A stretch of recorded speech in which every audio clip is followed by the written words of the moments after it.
Bobby says this storm's no big deal. Wait, that's gonna, did anyone sign that? I kept thinking of your guys, just hoping they were resting Kate's. on That Sunday was and the last Monday, one I just did. like, Nope, Ann didn't do that one. no, I have stack here. All right, Madam Chair, we're ready. All right, should we wait just a second for our administrator? So it's really the storm, that's why you're We'll on try the to give radio? him, there he is. That's why you were on the radio? Because you don't, Well, it was pre-planned. Yeah, it was pre-planned. Okay. So the main reason was actually the grant discussion Okay. that we're still doing Thursday. We refused to bow, Mother Nature. No, but there'll be a Zoom link, but then the storm was just like an additional piece to it. That's like, oh, we should talk about this too.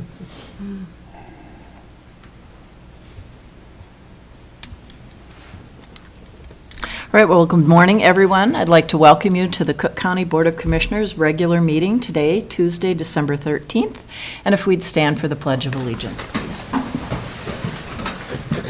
I pledge allegiance to the flag of the United States of America and to the republic for which it stands, one nation, under God, indivisible, with liberty and justice for all.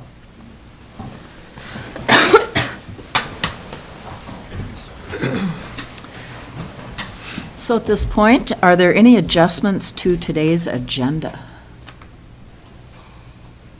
Any adjustments to the agenda? Madam Chair, I'd like to make a motion to approve the agenda. Thank you so much, Commissioner Mills. Is there support? I'll support. Thank you, Commissioner Svalas, and we have a motion and support to approve our agenda. Any further discussion? All in favor? Aye. Aye. Opposed? Motion carries. All right, at this point, we have our public comment period, which is an opportunity for citizens to appear before the county board. Is there anyone that would like to speak this morning? Anyone who would like to speak? Are we going to wait for Lawrence? I mean, Well- we told us. He may have found out something else.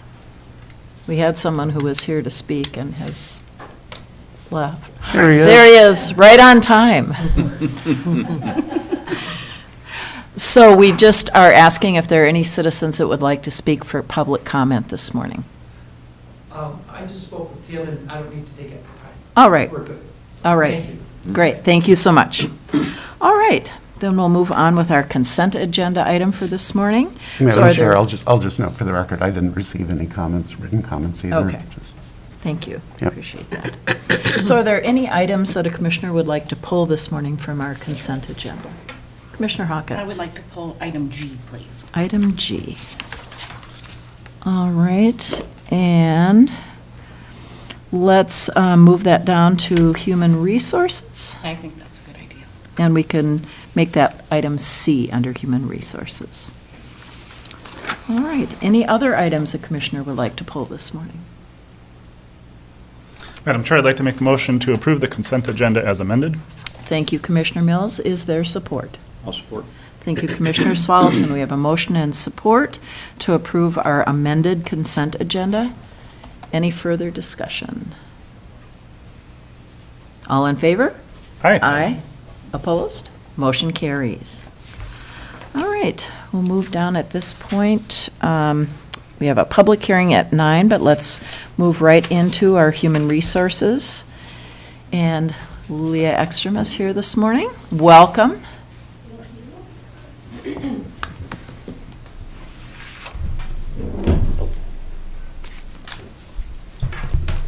So we have 3 items that Leah will be addressing with us. Yes, so this morning I have 2 job descriptions that I'm asking for the commissioners to approve and accept. They are existing job positions within the highway department that were reviewed due to, staff requests after they've been in the position for a number of months. Wanted them to be reviewed and reevaluated so that they were aligned correctly with the jobs that they're currently performing over the last, 6 months or so. Okay. I'm not sure which one is listed first, but let's start with. First one is the highway maintenance supervisor. Okay, wonderful. So, highway maintenance supervisor. I don't know if there's any questions or, like, you can have, yes, of course. Actually, it relates to both, Oh, okay, perfect. but Yeah. as far as what new duties have been assigned to these? Yes, well, and luckily I have Robbie Haas here too, who is the highway engineer. If you want to come up, Robbie, yeah. There's a second mic just for you. Yes, yes. Well, I will say it is, and maybe Robbie, you can speak in more detail onto it, but certainly when reviewing the supervisor, we did review in more detail, and I don't want to use the supervisor's role, I don't want to use his name, it's separate from him, but definitely his direct reports, how he interacted with the crew, and to the greater extent than was listed before was one of the items that was definitely increased and sussed out better in the job description. Yeah, so what we really did where we started with both of these, if you remember, it was probably about 6 months ago, maybe a little longer, is we had created these job descriptions. And so that's where we're here talking about this, and it ties to how we're, really our organizational structure within the highway department, how we changed it. And so what we did is, initially we had, if you remember, there was a supervisor, and then we had an open foreman position. And so where this came from and this renaming, and then also, now we talk about reclassifying is, now we have superintendent and supervisor was, instead of a foreman, we really wanted somebody to be able to provide that day-to-day feedback that has that field experience to say, not only, do a better job, but here's how. So somebody with that experience that says, hey, I've done this. And so that's what you'll see is the biggest difference, I think, on the supervisor one is that experience is more. And that's what we really wanted was that. That's what I wanted was somebody with very specific, like I said, day-to-day operational experience that can provide feedback to, current crew members and then even in the future. Mentorship part. Yeah, the mentorship, part. exactly. And Yep. so, so that's specific to that role. And again, that can provide those reviews and that feedback. A foreman role, you're still a part of the union, that would not be a part of that supervisory role. So then into the superintendent realm, that becomes far more of a policy position. So helping construct or, helping create like our entrance policies, event policies, snow policy, anything that we have really related to maintenance, what projects are we doing? Not just here's 500 options, but what are we going to do this summer? And, that type of stuff, so. And I think long-term planning as well. That was Exactly. where the superintendent really came in, strategic planning, long-term planning, 3 to 5 year, both with your inventory and that schedule as well as future projects and Yeah. things like that. So And- those were the two, that was another thing that was sussed out more with the superintendent. Definitely. Position. And now that we've had those roles filled now for, like Leah was saying, about 6 months, we can really see, that's where we went back to it and said, well, is our initial proposal correct, or are things changing? And now that we have people that have settled into those, we made those modifications to really reflect what's happening now, what we're dealing with every single day.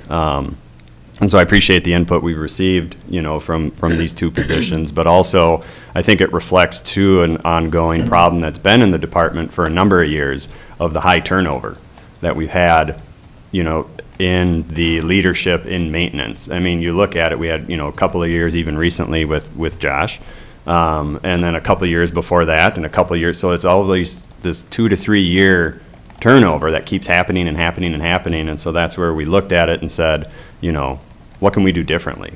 Something needs to come out of this where we can't sit here and keep flipping over every 2 to 3 years this job. So anyways, enough rambling. Any more questions? No, that's very helpful. Thank you. I appreciate the background on that. Welcome. All right. Well, any further questions about, let's take one at a time, the highway maintenance supervisor job description? Any questions there? If not, I would entertain a motion. Madam Chair, I'll make a motion to approve the Highway Department Maintenance Supervisor job description with a pay grade of 180. Thank you, Commissioners Follis, and is there support? Support. Thank you, Commissioner Storley. We have a motion and support. Any further discussion? Commissioner Mills? Madam Chair, thank you. I just want to recognize the good work that was done with this, both the creation of it and recognizing at that time, you knew that this would be revisited and we'd kind of have to feel things out. I appreciate that flexibility and just your forward thinking as far as what the department needs and how to best address that. Thank you. That's ultimately going to result in much better service for our community, and we need that, so thank you. And we hope less turnover. All right. Any further discussion? Not? All in favor? Opposed? Motion carries unanimously. All right, our second position was the Highway Maintenance Superintendent job description. And one more call for questions for either Leah or for Robbie on that. Hearing or seeing none, is there a motion? Commissioner Mills. Thank you, Madam Chair. I just echo it for this position as well. Same exact thing. Different position, but that strategy, I really appreciate that. And I'm getting a lot of feedback from community members, how great a job you're doing and how great a job the Highway Department is. Also from the business agent for the union, noticing significant change and really appreciating that. So that's the feedback he's getting from staff as well, so thank you. Good to hear. Thank you. All right, so is there a motion? I'll make the motion, Madam Chair. Thank you, Commissioner Mills. Is there support? Support. Thank you, Commissioner Smallison. We have a motion and support. Any further discussion? All in favor? Opposed? Motion carries. Thank you. All right. Thank you. On to item C, which is the hire of our Public Health and Human Services Behavioral Health Service Clinical Supervisor. That's a mouthful. It's a mouthful to say, for sure, and it was a lot to type. Let's just put it that way. So, yes, we're asking for approval for hiring Mr. Spieker. He's coming to us with a large background and a wide range of experience, both rural and urban, public health and human services background, ranging from child protection to clinical, I had to write it down because I need to make sure, Director of Psychiatry and Counseling for the Mayo Regional Hospital. He has over 20 years of supervisory experience. And with this creation of this, I shouldn't say creation, separation up in public health and human services for this clinical and behavioral health and adult and mental and children's mental health, and then separating out the child protection, or family services is what I should call it, because we're working on prevention, not just protection. So making sure that those two are separated. But building up this team that's already in place and having someone with experience coming in to assist with that and have a good background coming in is really why we're excited to have Mr. Spieker join our team, and hopeful that the board will approve his. Yeah. And I'd just like to say, Commissioner Hawkins, I know that you did email Leah and me with a question about why Mr. Spieker was placed at the top step in terms of the job offer we made. And that again, was based on his deep experience in the role, and also the importance of bringing somebody into this new position who is very experienced and qualified to be successful in the role. You know, I know that you expressed that staff have questions about how people get placed at a step when they're hired. And there are a lot of factors that go into that. But in a situation like this, where you're attracting a candidate who's got the kind of qualifications that Mr. Spieker has, it's appropriate to look at putting him in at the top step. And so that's the decision that was made, and that's what's being recommended today. Commissioner Hawkins? So when is Mr. Spieker's start date? December 19th is when he'll be starting. And he's transitioning. He bought a home here. I think I can say that. Yeah. And so him and his family are moving here. So he's transitioning, and then we'll be here full-time the beginning of January. But is starting to do paperwork and get established and meet with the team and starting those meetings, hopefully on December 19th with approval. So he will be starting December 19th at the 4187, but January 1st go to the 4333, correct? Correct, because we will have that. He'll be on the scale. Assuming that the board, I believe, hasn't approved that for supervisors or people outside of the contract for 2023. I might be mistaken. Correct. So, But, well, yeah. a couple of things that impact the answer. One is the labor item on the compensation study. Right, That's a different number. Yes. right. It is a different number. Yes, For sure, that's no. But quite separate conversation and a Yeah. big conversation. But yeah, that's correct. And so, I mean, in the past, what the board has typically done is approved the same COLA for supervisors and directors that union staff have enjoyed. So, but that is, of course, subject to board decision. Commissioner Spallison. Well, Commissioner Hawkins is done. Well, actually, I just wanted to say, I went back over, because it's not been a secret, I have problems with our Keystone compensation and the whole job evaluation concerns. So I went back through my emails with the previous HR director, just verifying. And part of our whole step scale is to ensure transparency internally as well as externally. And we just gave somebody a 200, lots of responsibilities. I really have concerns that we start somebody at the very top of the scale. We have recently, in the last few years, started somebody at step 3, 4, 5, because we thought our salaries were out of line with the rest of the counties.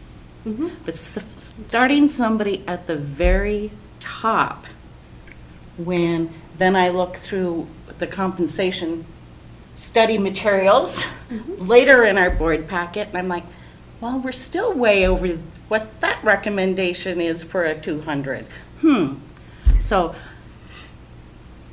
and I want to be very clear, I am speaking about the position and not the person. I don't know this person, it doesn't matter the person. I'm talking about our internal procedures Well, and and policies. I would say that's very important to keep in mind too when we are doing classification and reviewing job descriptions. As we had talked before, it's not about the person in the role. Even when we were talking about the previous one, it's hard not to name the person when there's an existing one there. But I mean, it's very important to be very mindful of that when we're doing these classifications and taking that into account with setting the 200 or 160 or whatever the number may be, to ensure that we're looking at the position and not the person. You're absolutely right. Yeah, and I think, we've had this conversation, actually, the Labor Management Committee spent some time talking about this at its last meeting. And I have a lot of confidence in our classification process. We have multiple department directors involved in that, and we have a process in which if your department has a position that's being classified or reclassified, you are not eligible to participate in the discussions about that. So it's very much set up to remove bias. And the members of that committee are very good about checking each other and questioning each other's expectations and assumptions that go into classifying those jobs. And so there are checks and balances in place. And I think it's a rigorous process. And it also, I just think it's a very fair process. And it is about the position, it is about the job description, the duties within the job. It is not about people. Now, when you talk about extending an offer to a candidate, then it is about the person. It's about the experience they bring. What does the type of work that they've done, the length of time that they've done it, what does that merit in terms of their step placement? And so, for somebody of Mr. Speaker's qualifications and experience, to me, it's completely justifiable to look at a step that is at the high end of the range. Commissioner Spallison. And thank you, James. That was really where I was going to go with it, is you have your classification, and that needs to have that unbiased review, no people involved from the perspective of, you're not trying to handpick candidates to go into that. You're just trying to lay out what's fair and appropriate for that role. But James is right, and particularly for this role, I'm really, anxious to get somebody into the role because we've had turnover in these areas. We need stability in this, and this was that linchpin position, if you remember when we had that entire conversation, is you need that person at the top to be able to bring this team together. We had the same conversation a moment ago with our highway department. It matters who that leadership is, their experience level and their ability to bring them in. And right now, let's face it, it's tough on the salary side to be able to attract people and bring them in anyway. Somebody with this experience, it's impressive. But the one thing I'll tell you, if you bring them in at the top end of what you've classified, then you have high expectations of them hitting the ground running and pulling the group together and demonstrating that, all that experience counts for something. So I guess it's how you look at it, in bringing the folks in, but somebody of that experience, I think we're fortunate to have a candidate of that high caliber that's applying. Other good discussion. Commissioner Stone. Thank you. I guess in looking out to the future with this position, if they're coming in at a grade 200, where do you go and review them in another year or two? Is this the top? This is the max? Yeah, well, and the 200, that's separate, that's Yeah. that classification. But as far as steps, yes, it is. And that is something that, when we talk about people going up steps, as you're here longer, and that can be, I don't want to use the word reward, but that is, as you progress and learn, then you go up those steps, and he won't have that. That is at the Yeah. step 9. So it is a COLA, if there are any, moving forward, that is the increase. That's your correct. Yeah. Good point. Good point. Thank you. Other discussion? If not, I'd entertain a motion. Madam Chair, I'd like to make the motion to approve the hire of John Spieker as Public Health and Human Services Behavioral Health Service Clinical Supervisor at a pay grade of 200. Thank you so much, Commissioner Mills. Is there support? I'll support. Thank you, Commissioner Svallesen. We have a motion and support. Any final discussion? I just also want to touch on the conversation we had at the Labor Management Committee. Leah was able to attend our last meeting, was invited to attend, and presented the classification process. And as you may recall, we also, as a board, had that presentation given to us. And I have to admit, at the time, I was very thankful I was not a part of that. It seemed very complicated and very burdensome. The second go-around of that presentation made it much more doable in my mind if I were to be doing that. And I just understood it a lot better and really appreciated all the work that goes in and just the whole matrices of how that all comes together. It's quite impressive and as objective as you can get. Nothing's perfect, but it sure is good.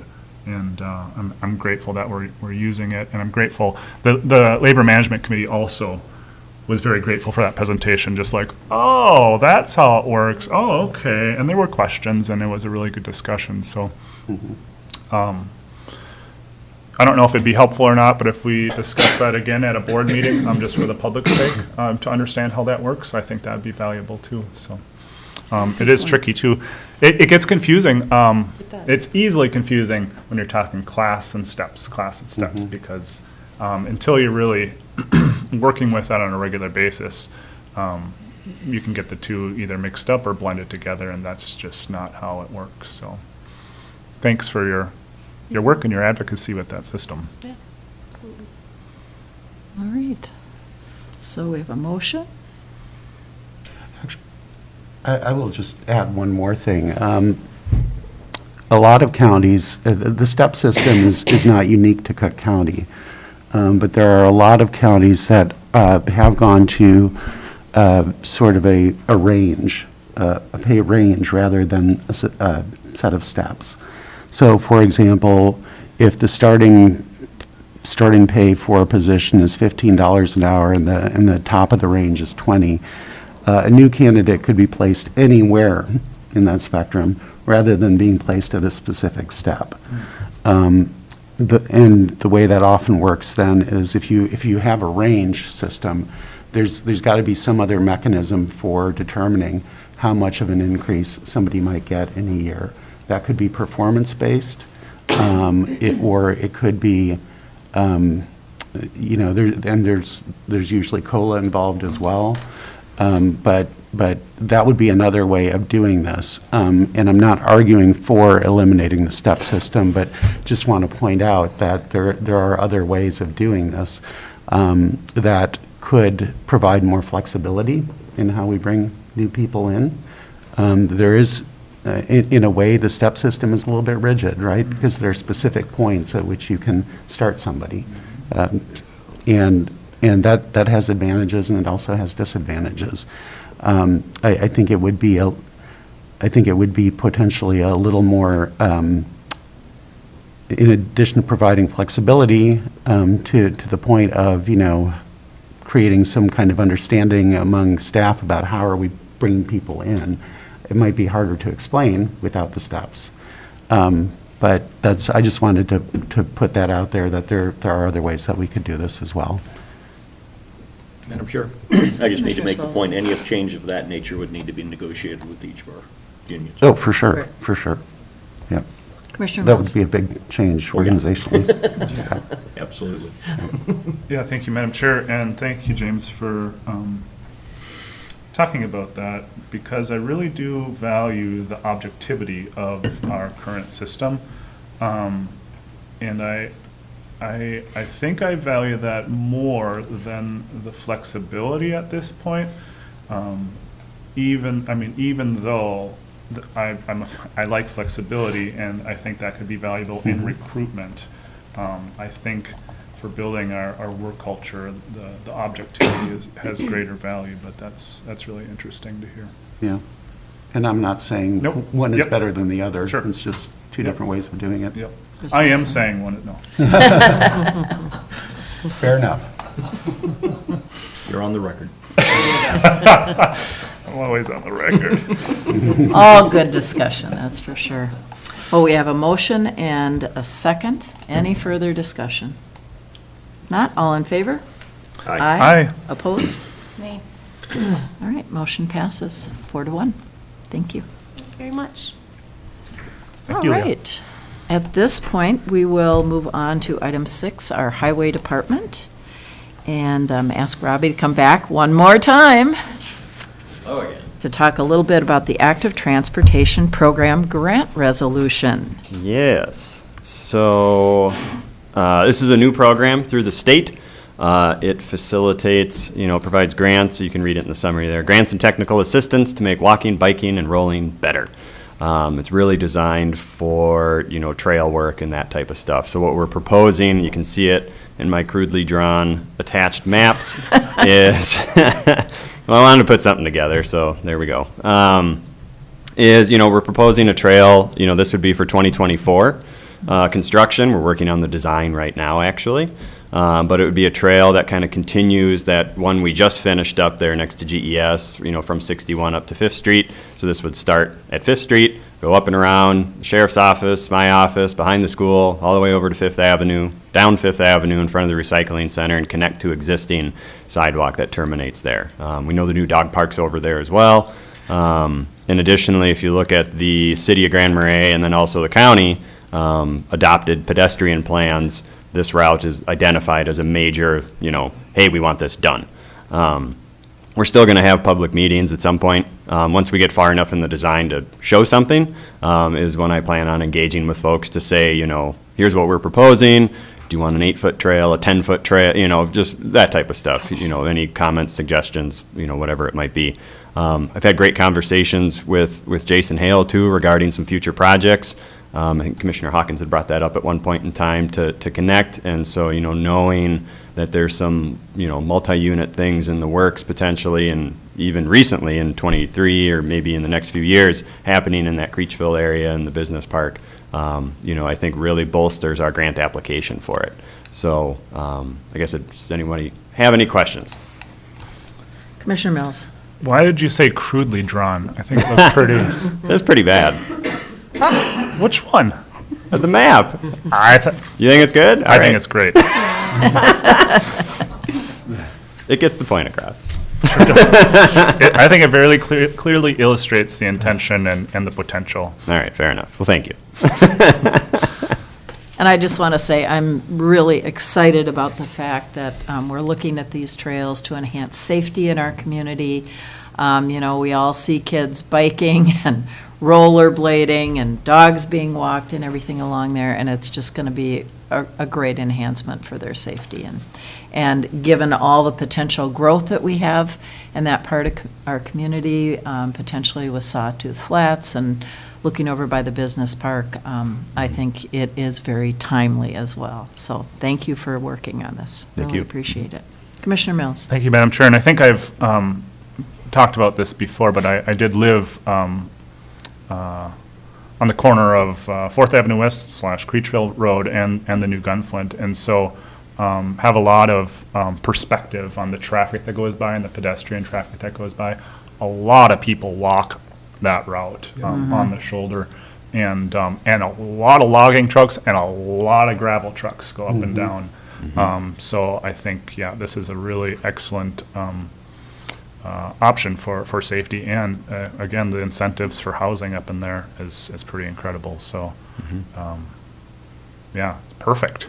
Thank you. I like Absolutely. perfect. Commissioner Swallows. And I would just add that we reviewed this on the Active Living Steering Committee, and it was very positive feedback by everyone involved with that this was something that, and brought it back to, this was part of the overall plan, long-range plan, was to try to get something like this developed. And then you tie this with, the work over on Fifth Avenue next year, that really starts to tie that whole corridor together around. Precisely. Commissioner Hawkins. Yes, I'm wondering, Mhm. if we are awarded the whole $500,000, Yeah. how much of that will cover the cost of this project? So right now, our preliminary estimate, we talk about estimates a lot, so preliminarily, we're at about $550,000. So this would cover 98% of it. Yeah, so then, options as far as the additional funding, the Gunflint Trail is a state aid route, and so we get municipal state aid funds for when we're within city limits annually from the state, and then additionally, we get construction state aid funds for when we're outside of city limits. I can spend those construction funds wherever, whatever project needs it. The municipal funds generally stay within the city or roll over. They could roll over into the construction stuff. So our municipal funds, I think, is in the $120,000 to $150,000 annually. And then our construction funds is about $2 million annually. And so covering the additional cost of the projects, I think we'd very much be able to do that. Other comments? Commissioner Storley. I would just like to ask in terms of the megastorm that's coming. Yes. What kind of plans does the county have for keeping things open? Do you have like an hourly one? I live on 61, so MnDOT is going constantly. Sure. But what kind of plans do you have For the storm specifically or this project? for the storms specifically? Storm specifically. Obviously, we hit the main streets as much as we can. So like the hill, as you head up the Gunflint, in town, that type of stuff is going to be hit more. And it's kind of, you just start the route, do it, and then probably start over again. And just keep going all day. We'll work until evening, sometimes later in the night too, but, knowing if we have to get up, if the guys have to get up again the next day at 4 a.m, there's going to be a time period where, I was talking on the radio this morning about it. We're not a 24-hour operation. And that is a little unique up, just because of where we are. We don't have a bare pavement policy. We don't operate at 24 hours a day. If you want to double my staff, I'd be more than happy to do that. But that might be a separate conversation.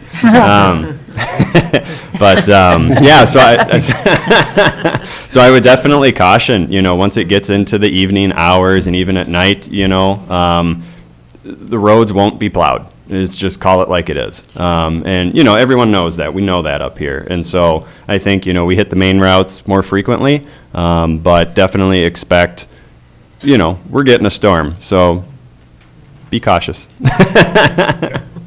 Madam Chair, in my experience as a bartender down at Papa Charlie's too, I was driving the highway at all hours of the night, And it was interesting just to know that even the highway isn't always plowed. And there were some very challenging times either going to work or from work where it was a foot of snow on the highway. So it just depends on the storm and what kind of staffing and equipment we have. And yeah, it's, And even MnDOT is set up for shift work. And, you know, just because it's just where we are, you know, that, I was you going to know. say, between here and Duluth, I can tell you from many experiences that when the storms are coming down heavy and it's the middle of the night, that highway is not plowed. Yeah, so, I asked it also on the benefit of new people that have moved here. Sure. Just, you know, what they expect. yeah. You know, definitely. Parking on one side of the street in the Yes. city and. And please park on the correct side of the street. We'll just put that out there for the world to hear. You know, again, we talked about it this morning. We don't want to get into a whole ticketing, enforcement, towing scenario. But, you know, for cars that have not moved, you know, our hands are starting to get tied. It becomes a safety thing, not just for the traveling public, but also our staff when they're out there plowing. So please, please, please, move your vehicles. Thank you. Thank you, Commissioner Storley, for asking that and getting that out there. All right. And Madam Chair, if I could, I'd just like to again recognize the great work that our highway department staff do. This is an incredibly challenging situation that they're up against, and we know that, you know, even if this storm underperforms, as they like to say on the Weather Channel, it's going to probably be a doozy. And given the size of our county and the size of our staff, I think it's remarkable that we're able to do what we do in keeping the roads clear. That it shows remarkable dedication by our staff and a commitment to do work when it's needed. Frequently, you know, like Robbie said, I mean, these guys are on the job at 4 a.m. They're working weekends like they did this past weekend. They're working holidays when they have to. The weather isn't timed for the convenience of our staff. And so I just want to recognize the great work that they do in keeping our roads clear. It's an enormous effort, and I'm grateful for their willingness to do it. And thank you. I'll pass that along. All right. Commissioner Spaulding. Madam Chair, if I could bring us back to item 6. Thank Alpha, you. I would like to make a motion to approve and adopt the resolution. Thank you so much, Commissioner Spaulding. Is there support? Support? Thank you, Commissioner Mills. We have a motion and support. Any further discussion about the grant resolution? All in favor? Aye. Opposed? Motion carries. Thank you, everybody. All right. Thank you. Thank you. Thank Stay you. safe. All right, at this point in time, we're going to actually move back on our agenda item to number 4, which is a public hearing for our community center fee change request. And the community center would like to add an annual pass for skate rental at a fee of $20. Currently, the only option available is a daily rental fee. Are there any members of the public that would like to speak at our public hearing this morning? Any members of the public who would like to speak? Going a third time? Anyone like to speak?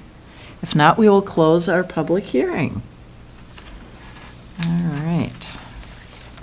So now we will jump ahead to Land Services and welcome Tim Nelson. Madam Chair, do we need a motion on the fee change or just the public hearing? We could do it. I wasn't sure. We can We do it have at a later point. We've done it historically, so Oh, okay. it's just, That you've had a motion?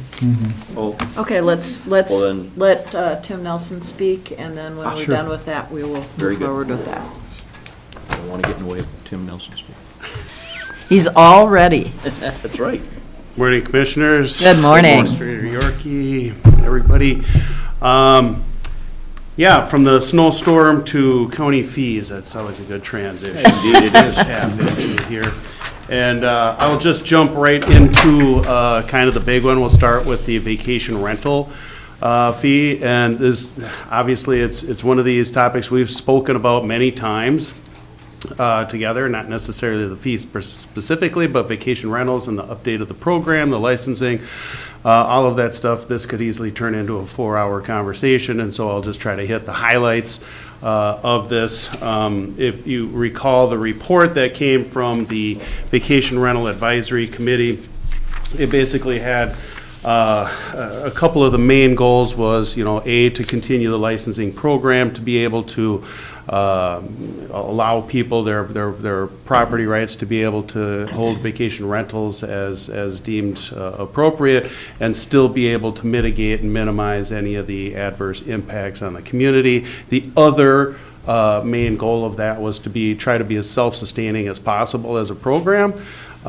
Which is interesting. None of the other programs with regards to land use permitting or wetlands or any of that is actually self-sustaining in land services. We rely on our fees, which we'll discuss other fees in a little bit, but predominantly then it is subsidized by the general revenue tax funds. And that's just been the way that it is. This proposal came out, and I will actually go back and state that when we originally initiated the program and the discussions that we had with host compliance, the web-based service that we use for the portal and everything, they basically told us that we were shooting low on the fee, that the fee that we had initially set was low, but we did that intentionally to bring everybody on board, to kind of ease into the program. And I think it's pretty much understood by everybody involved that this is a growing program. It is something that's developing over time. We're taking these steps as we take them. So we initially did the ordinance for 3 years specifically so we could step back and take a review of it. We're going to have another discussion. We set some benchmarks to be able to have further discussions with regards to numbers or limits or so in another year at the latest. And so this is a program we're taking in steps. One of those steps, and one of my guiding principles in presenting this to you or administering this program, is doing so and not outpacing our logistics in doing so. And one of the things that we found as we administered the ordinance over the last 3 years is that the provisions that we took on did pretty much outpace our internal logistics and resources and staffing that we have available. So basically the functioning had been completed by one fraction of one staff member that we have, and it was pretty clear that we were not able to hit on all of the enforcement capabilities that we should have been conducting. And so in taking a look and evaluating the fee structure as we had it, just a doubling of the fee from $200 to $400 actually, even with the existing permit load, then puts us at a level at which we can afford the additional staff resources necessary and the increased or enhanced web-based portal system that we had just discussed with that web-based system, host compliance or Granicus. And be able to do so. And the intent is also with adding the additional staffing resources, again, to be self-funded. This is to go out and primarily track down and get all of those operations that are out there that should be licensed but are not licensed into the fold. And so currently, in the number of licenses that we have, the position would be self-funded with this increase in the fee, but also additionally looking at, as I said, one of the primary functions, getting those operations up to that. We anticipate or estimate 358 as being that number. There was a lot of discussions in the beginning and throughout the course. How many do we have? And it really all does fall on the definition of what those are. But the current definition that we have was originally estimated by host compliance to be 360 when we first started the program, and then through further inventories with the assessor's office and even in conjunction with the HRA and Jason Hale and such, looking that's an appropriate number for us looking at the number of operations that are out there. During the discussions that we had with the advisory committee and also in concerns that have been kind of brought forward directly to me or to other people is the fee structure itself. It is a flat fee. And some folks would like to see is there a graduated scale? We have small-time operations, maybe they rent just a few times and they're very small, and then we have larger type operations that go quite a bit. One of the principles that we had too was trying to, again, improve upon and develop the system while doing so and not outpacing our logistics to do so. And so we're certainly not opposed to, and we certainly expect over the next year, 2 years, whatever, to come as we go into the future to continue to evaluate the program and to also evaluate the fee structure and the way that it is collected. And we've no opposition to looking at sliding scales. It's just logistically and getting things going in a step-by-step function. This is the most simplistic way to be able to do it for us. So the recommendation had come out of the advisory committee to increase that annual licensing fee from $200 to $400 annually. So I'll just deal with these one at a time. Unless you wanted me to incorporate or also discuss the after-the-fact portions of that right now, or did you want to just hit number one on the list? I think just hit them as you list them here. Okay. So that is the request at this point, is to increase that fee from $200 to $400. And you've been given a kind of a sheet that shows the impacts of that, and it kind of fiscally works out for us. Any questions, Commissioner Mills? Don't have a question, I just have a comment. Thank you for working on this. I think that's a really good move, a really smart move. And I really appreciate the work that Commissioner Stroley has done with that committee and the committee at large, too. I had a chance to speak with Commissioner Rich Svay at our AMC conference and talk a little bit about vacation rental, because, of course, Lake County has the moratorium on that, and they still have the moratorium on that. And they're looking at things, how they want to approach it, and it sounded like what they were going to do, and I'm not sure I like it, is having a one-time fee of $500. And it was just kind of like, and that's it? Like, and he's like, well, it goes for 5 years. And so I was just like, okay, well, that's an interesting way to do it. But I think that won't give as much stability and make it much more difficult to manage and keep an eye on things. So I just want to put it out there that there are different ways of doing it, and I think this is a very good way. Go ahead, Mr. Nelson. Just real quick, Madam Chair and Commissioner, there are a variety of ways across the state in terms of the types of programs. Lake County has a third or even less of the numbers that we have. A lot of them will do that, and we discussed this during the advisory committee process. We'll do them through an interim use program, interim use permit type program and such. And we average about 20 some odd interim use permits in a year. If we were to take our 300 plus odd and divide them out logistically, again, we wouldn't be able to do it. Plus, from, again, a logistical base and giving us the flexibilities to be able to make changes in the program. If you do it as an interim use permit, they get that permit and that's what they get. And if it's for the 5 years or 10 years, however that is engaged, that's what it is. But if we do it on an annual licensing program, that gives us the ability to kind of modify the program on a year-to-year basis and be able to implement that in a more flexible fashion. So that's kind of why we deliberately do it. Yeah, absolutely. Thank you. Other questions or comments? All right, let's go on to item 2, the license renewal.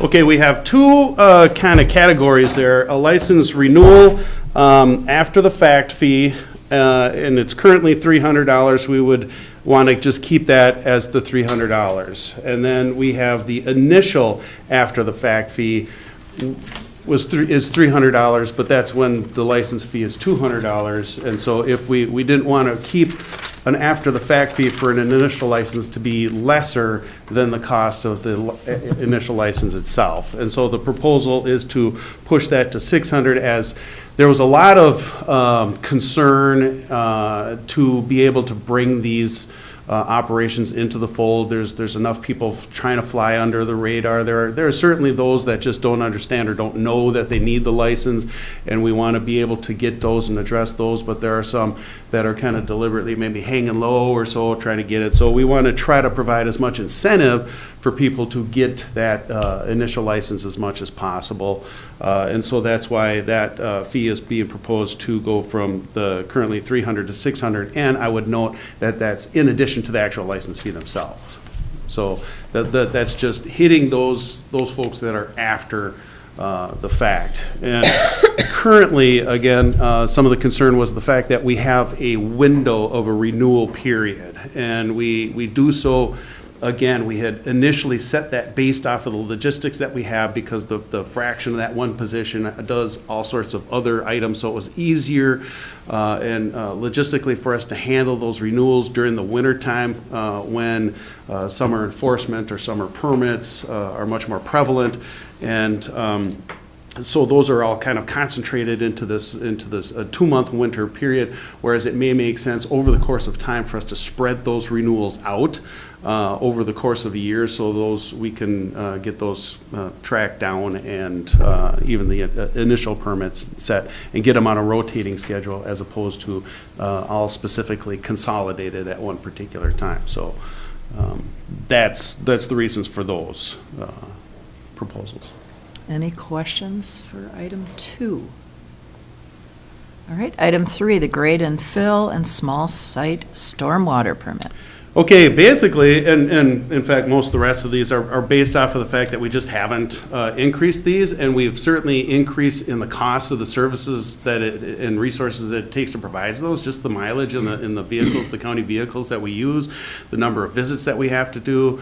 Understanding too that even with the, especially with the limited amount of privately land open for development, that the land currently now that is being developed is getting lesser and lesser favorable for development. All that land that has been good for development has been developed, and now we're getting the projects in that need a little bit more evaluation, a little bit more concern with regards to wetlands and stormwater and all of this. So they're spending a bit more time out on each of these, and this kind of goes towards most of the rest of these proposals here. The grade and fill and small site stormwater is currently $75, and increase that to $125. We basically have 85 on average of those permits in a year.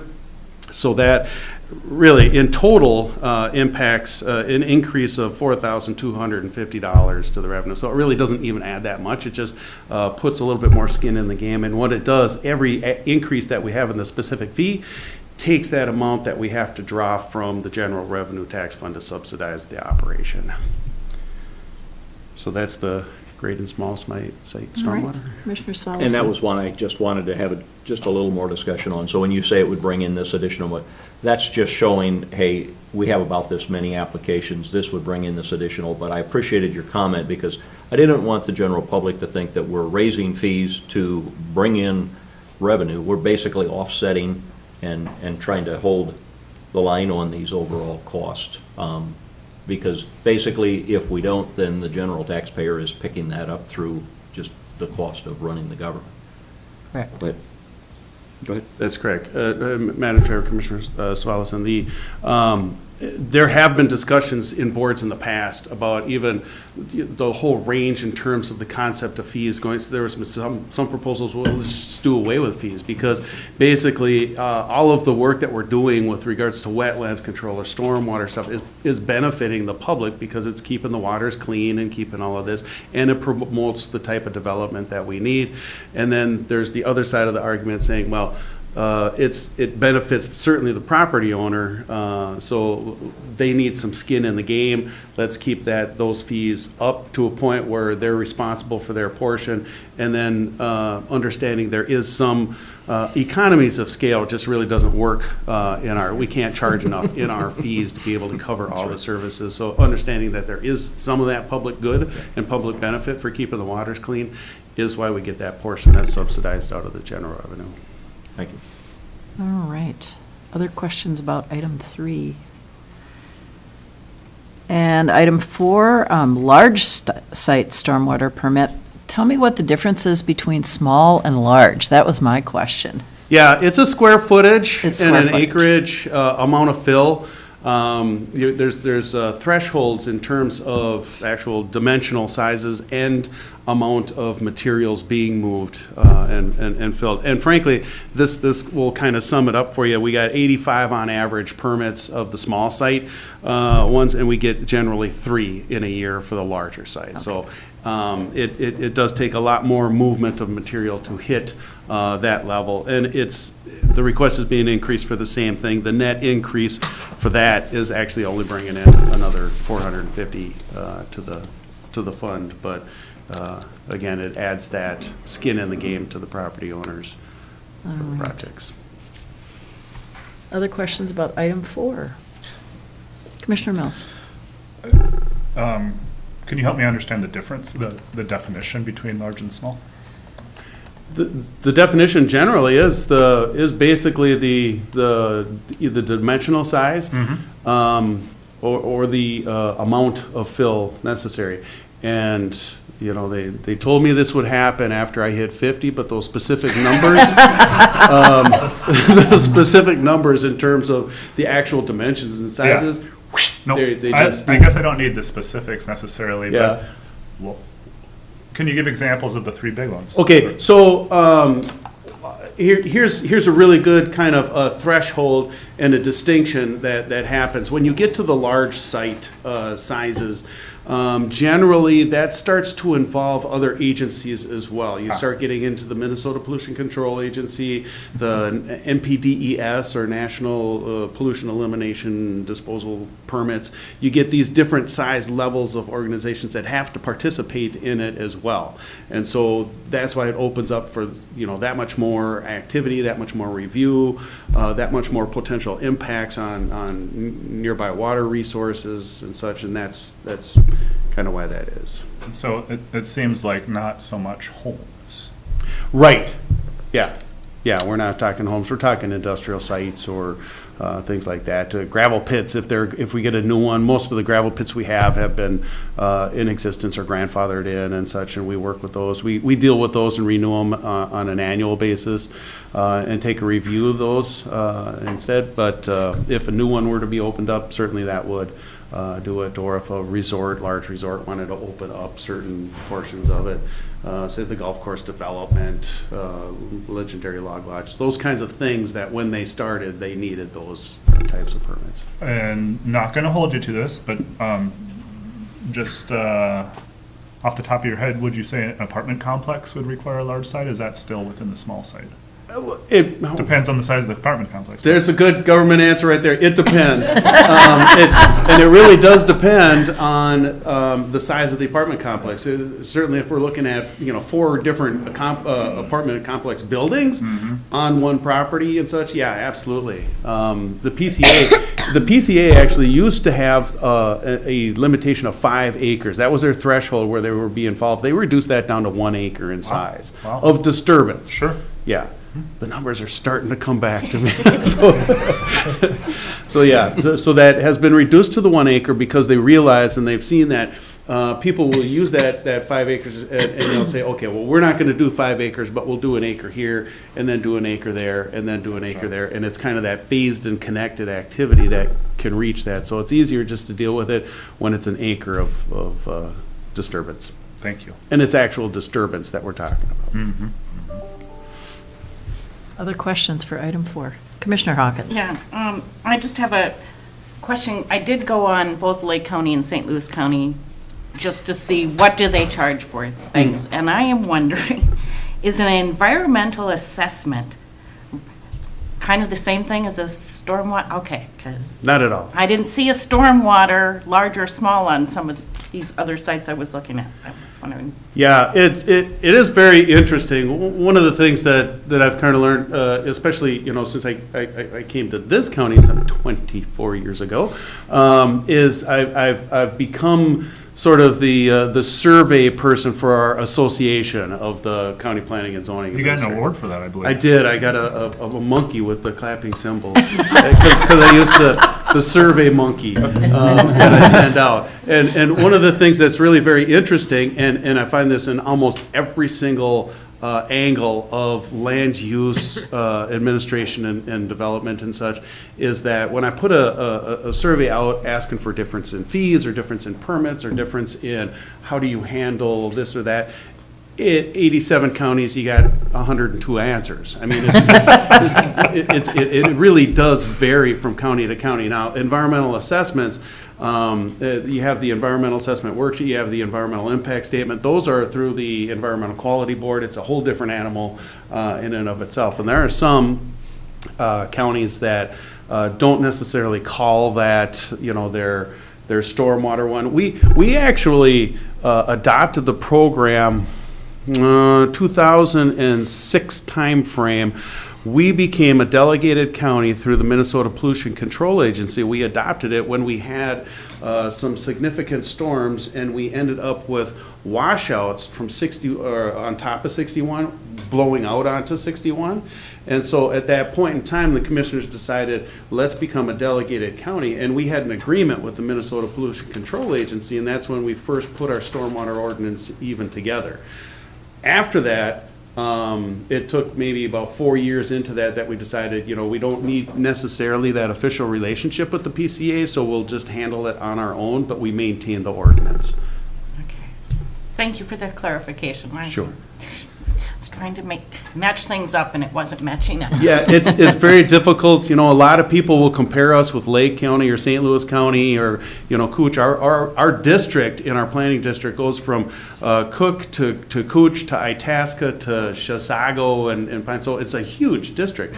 Wow. But even the distinctions between Cook and Lake, especially if you look at vacation rentals, night and day. I mean, they're totally different. Like I said, they have a much smaller number of them, and they handle them very differently than we do. So, Thank you. yeah. All right. Item 5, the grade and fill stormwater after the fact fee. Okay, this is actually, we have for a number of, most all of our fees, we have an after-the-fact fee, and then we have this little provision in there that says there's an additional after-the-fact fee added for each day or each month that the violation is not corrected. And basically what it's used for is incentive to help our county attorney's office if they have to get involved in helping us bring people into compliance. We use that as that kind of leverage where, yes, we can do that, we can charge that. Generally, we work out arrangements where all we want people to do is just get their permits in. And so we have that for most all of our other fees, and we just wanted to add that to that particular fee. All right, Commissioner Svallesen. And would this apply to both large and small? Yes. Thank you. Great. All right, item 6, water test request. Okay, yep, that again is something we do, and we evaluate that all pretty consistently. Taking a look at what labs we've changed labs over the course of a number of years. We've had certain labs that tells us, they're just not going to do those types of tests for us anymore. Some would take a speedy delivery, some would not.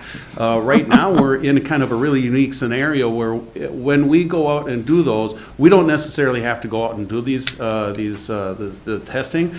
People do want us to do that, and we get requests from realtors and such like that to go out and test the water. We actually have to take them down to Lutzen, and there's a courier system that they have set up to take them to the labs. And they have to be to the labs, these water samples have to be to the labs by a certain specific time, otherwise the quality in that water starts to degrade and they can't get a good sample and such. And so you have to have that kind of rapid transition for that. And so that's changed, and the cost to us has increased in getting those samples down for that. So that's the basic need for that change. All right. Any questions regarding item 6? And last but not least, item 7, on-premise and off-premise sign permits. Yep, signs, it's the same thing. We go out, this is actually, we have about 18 of these. It's not a terrible amount, but it is something we go out and continually take a look at. It looks like, yeah, it's $1,170 kind of net gain for that program is all it really is, but it is more in the cost of providing the service and reducing the amount of the subsidy we need from general revenue. All right. Well, thank you for that really thorough explanation, and it was great to have our questions answered as well. Any further discussion? If not, I'd entertain a motion. So, yeah, so this is covered under our previous public hearing as far as all fees? I mean, I'm just confused, sorry. We're is not- changing fees, but it doesn't, I kind of expected to see this all on one Okay. agenda item for fees, and I just want to clarify. Typically it is. It just didn't end up there. It didn't, so Yeah. We'll just say yes. All right. Process, I need to. Thank you for bringing that up. Going. I appreciate that. We have a question in the audience. Commissioner Doe? Can I ask a question? Certainly. I just was wondering what tools for these fees, what tools of enforcement there are. In the construction industry, there's cease and desist and red tagging. So I don't know how it is, like after the fact, at a certain point, the county recognizes that somebody's operating after the fact. So what legal tools are there for those kinds of enforcement? And especially the $300 a day permit, that can rack up a lot of money. So I'm just wondering what the county has for enforcement mechanisms. That's my So question. would Mr. Nelson or perhaps in concert with Attorney Hicken like to respond to that? Because I think that's a, Okay, yes, thank you, Commissioner. That's a very good question. Enforcement is always something that we're faced with. And, we do get the variety of kind of responses from individuals when they start a project. Oh, I needed this permit for this particular thing. By and large, we start with a cease and desist. If we find a violation, it depends on how far along into a project that it is. In a cooperative, if somebody says, oh geez, I'll be there this morning and get that permit taken care of, and if there aren't any other, weird things about the permit, they can come in, take care of it, and we wouldn't even necessarily issue a cease and desist. But there are times we'll issue the cease and desist, and then that does start the process. The process gets kind of ratcheted up, where that $300 or the doubling of the fees, it generally becomes a tool when it gets to the point of where we do have to solicit the assistance of the county attorney's office, and it takes more than just a cease and desist. We get a cease and desist, it's either not being honored or the actual permitting activity isn't taking place, even though the cease and desist is in order. So we need to get things done. Then our next step from the land services is to solicit the assistance of the county attorney's office. And this hasn't happened for a long time, as far as I know, but if we can't get the person to come into compliance with a cease and desist order and communications from both Tim's office and my office, then I suppose the next step hypothetically would be to move forward and try to get a court order for an injunction and a judgment against the landowner. all right, thank you. Well, good question, and good to know what those steps are in the process. Yes, Mr. And Nelson? Madam Chair, if I could continue on, because I know that some of the concern of some people out there is that, oh, there's just no enforcement, stuff's not getting done. There have been plenty of cases that have actually gone up through the courts, up the Gunflint. One of the ones that remember said that an individual came into the Board of Adjustment and got a variance, but one of the conditions of the variance was that they could not enclose the space underneath the deck, that it just had to be a deck and it was off the lake. And so one of the conditions, you don't wall in underneath to make it interior space. Well, of course, they walled it in and made it interior space in direct violation of that. We allowed them, we gave the cease and desist and allowed them the opportunity to come back in and request for a variance for that, because once a year goes by, they're able to ask for even the same request. That was denied, and we ended up going through the court system, and we were victorious, and they had to remove that. We've had whole structures in the past where there was a structure in one lake where the setback distance was 150 feet, and the individual built a guest cabin 18 feet from the lake and tried to argue that it was actually a houseboat that at some point was going to put that out in the water.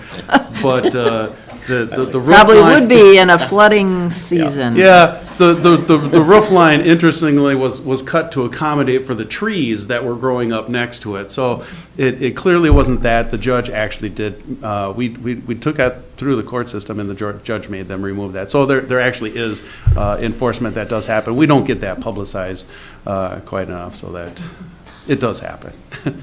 All right. Well, I think what we want to do is make a motion to set a public hearing for next Tuesday for these items. I think that should be the process, shouldn't it? Or am I incorrect in that? Or can those fall under the one we had? I think was, Yeah. That would be my opinion, given that it's on the agenda. You did have no comments, no one here to discuss it. Some of this is debatable. Anyway, the statute is that miscellaneous fees that apply to the public in general. So I guess in some sense they do, but specifically you have to have a lodging facility to have that fee. Okay. You might, if something comes under statute, it isn't actually a miscellaneous fee under the public hearing process. But if you want to cross the Ts and dot the Is, you could, I don't know, could you extend the public hearing to right now and just say, ask for comments? It was at 9 o'clock, and ask for I don't further believe it was comments? publicized Right. that It way. wasn't That's my publicized. concern. It wasn't publicized that way. It was not publicized that way, but. Yep.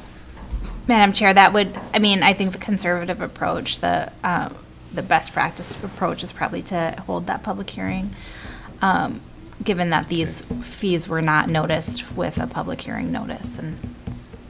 We have published. in the past, however, we just noticed the public hearing, and we have the fees that we actually have at the time of the public hearing. what I recall But- from last year. But we, traditionally, people have submitted additional fees after the publication of the board agenda. So And we then have notice comes. accepted, yeah, we've accepted those and just brought them to light at the public hearing and then approved them afterwards. Now, so this still hasn't exactly fit that because they weren't brought to light during the public hearing, afterwards. So to cross the Ts and dot the Is, we would do it Yep. next week. All right. And that requires 10 days' notice for a public hearing, We won't meet that. Which we won't meet. which you won't meet in 2022. Right. We want this done by the first of the year. Yeah, we want it to be, Well, it sounds like it's within the process that we typically do. It's just there's a bit of a variance. And I think if there's, I just wanted to clarify, there's precedence that we're not Yeah. going to get in trouble later. and that's I- what we're looking I- at. We want to make you sure know, we're in didn't good mean to shape. open a new can of worms, Yeah. but. And, we did not open the public hearing at exactly 9 o'clock either. It was after. Right. So we've had some variances. Madam Chair, I'd like to make a motion to accept the recommendations for the amendments to the Cook County fee schedule. We have a motion. Is there support? I'll support. We got, good. We have multiple support. Yeah. All right. As long Any as the further attorney says discussion? it's okay. All in favor? Aye. Opposed? Motion carries. And I'm sure you're very happy, Mr. Nelson. I won't be here next week, so that's. Thank you so much. Now, we have 2 items before we're going to take a short break. So the first thing is, I want to bring you back to the community center fee. And is there a motion to approve that fee from our public hearing that occurred slightly after 9 o'clock? Make the motion to approve. Thank you so much, Commissioner Spallison. Is there support? Support. Thank you, Commissioner Storley. We have a motion and support. Any further discussion? All in favor? Aye. Aye. Opposed? Motion carries. Now, the one other item is that Mr. Keyport is back there and has been anxiously awaiting. He has something very special and important to share with us. Well, you may be overselling it. He just has some new information. I'm not sure if it's special, but, I got really excited. Anytime Mr. Keyport comes before us, I think it's special. well, that's true. Yeah, I'm not sure about the special either. But I certainly did want to give you an update from the National Weather Service on the upcoming storm. The Northeast emergency managers up here work real closely with the National Weather Service out of Duluth. When there's a pending storm like this, they send us updates twice a day. And yesterday we had a webinar. We'll have another webinar today just to keep us as updated as we possibly can. Right now, what it's looking like is when we get up in the morning, there'll be snow on the ground. The heaviest snow will be midday tomorrow through evening. Then there's going to be a bit of a lull, and we're going to get a second round on Thursday. So that's what it's looking like right now. I will be sure to keep Administrator Yorkie informed, so in case we have to close county buildings or whatever we need to do. But we should all know some of these things, but be prepared. If you don't have to travel, please don't travel. Make sure you got that extra gallon of milk and stay home if you need to. But I just thought I'd let you know what I know today. That's the latest right now. I'll know more this afternoon, and then away we go. All right, well, we will stay tuned, that's for sure.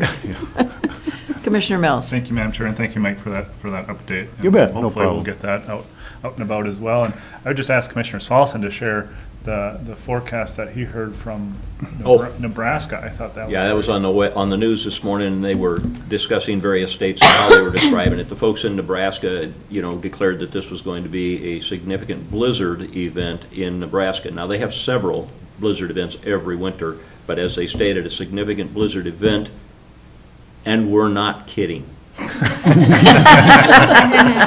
So I guess that makes it really. Well, there is the potential for whiteout conditions. There'll be wind gusts up to 40 miles an hour right off of the lake. So it's going to be it could be some serious stuff. Lake and Cook County are going to take the brunt of it, so. Yeah.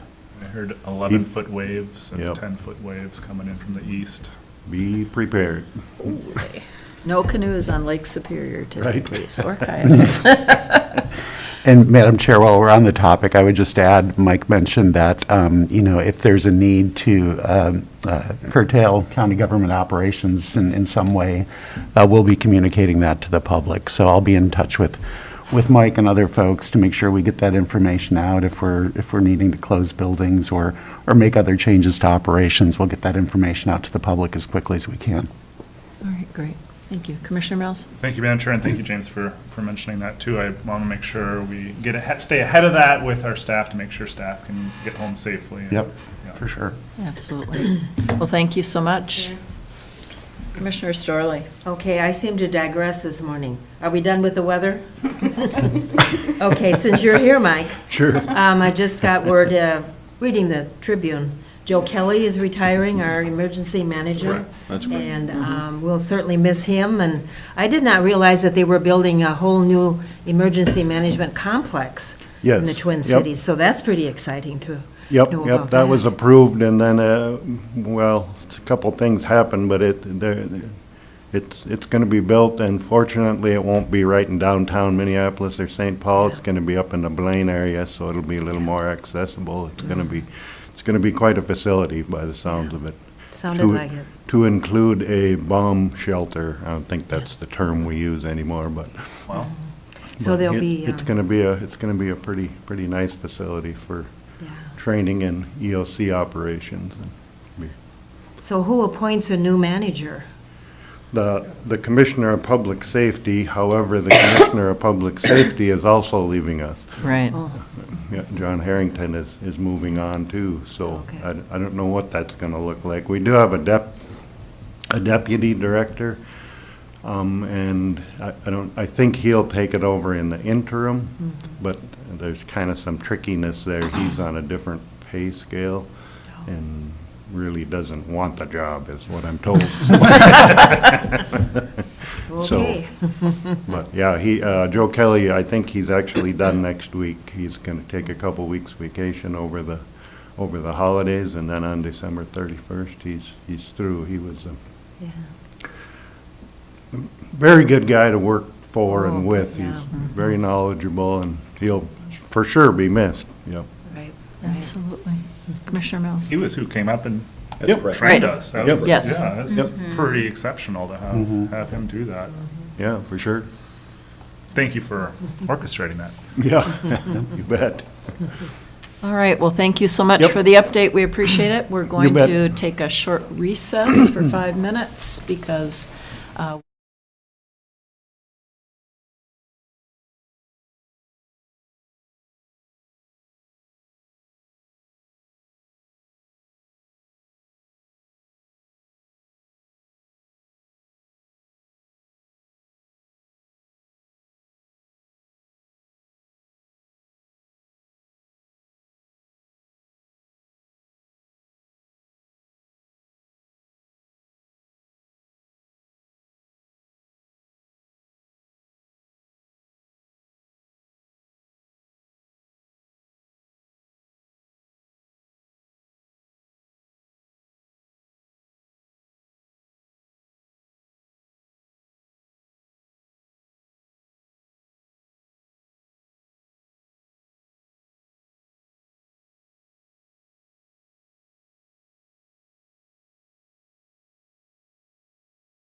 All right, well, welcome back, everyone, to the Cook County Board of Commissioners meeting. We are on item 8 right now, and Auditor Powers, we'll turn it over to you. Thank you, Madam Chair.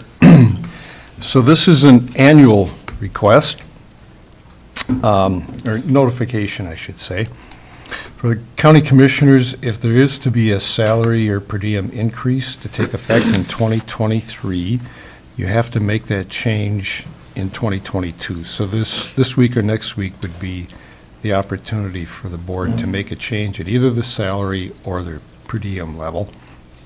And I just point out in here the change that came last year, the first increase in the salary since 2003, and it was a 2.5% cost of living that matched what the was negotiated for the unions and other employees.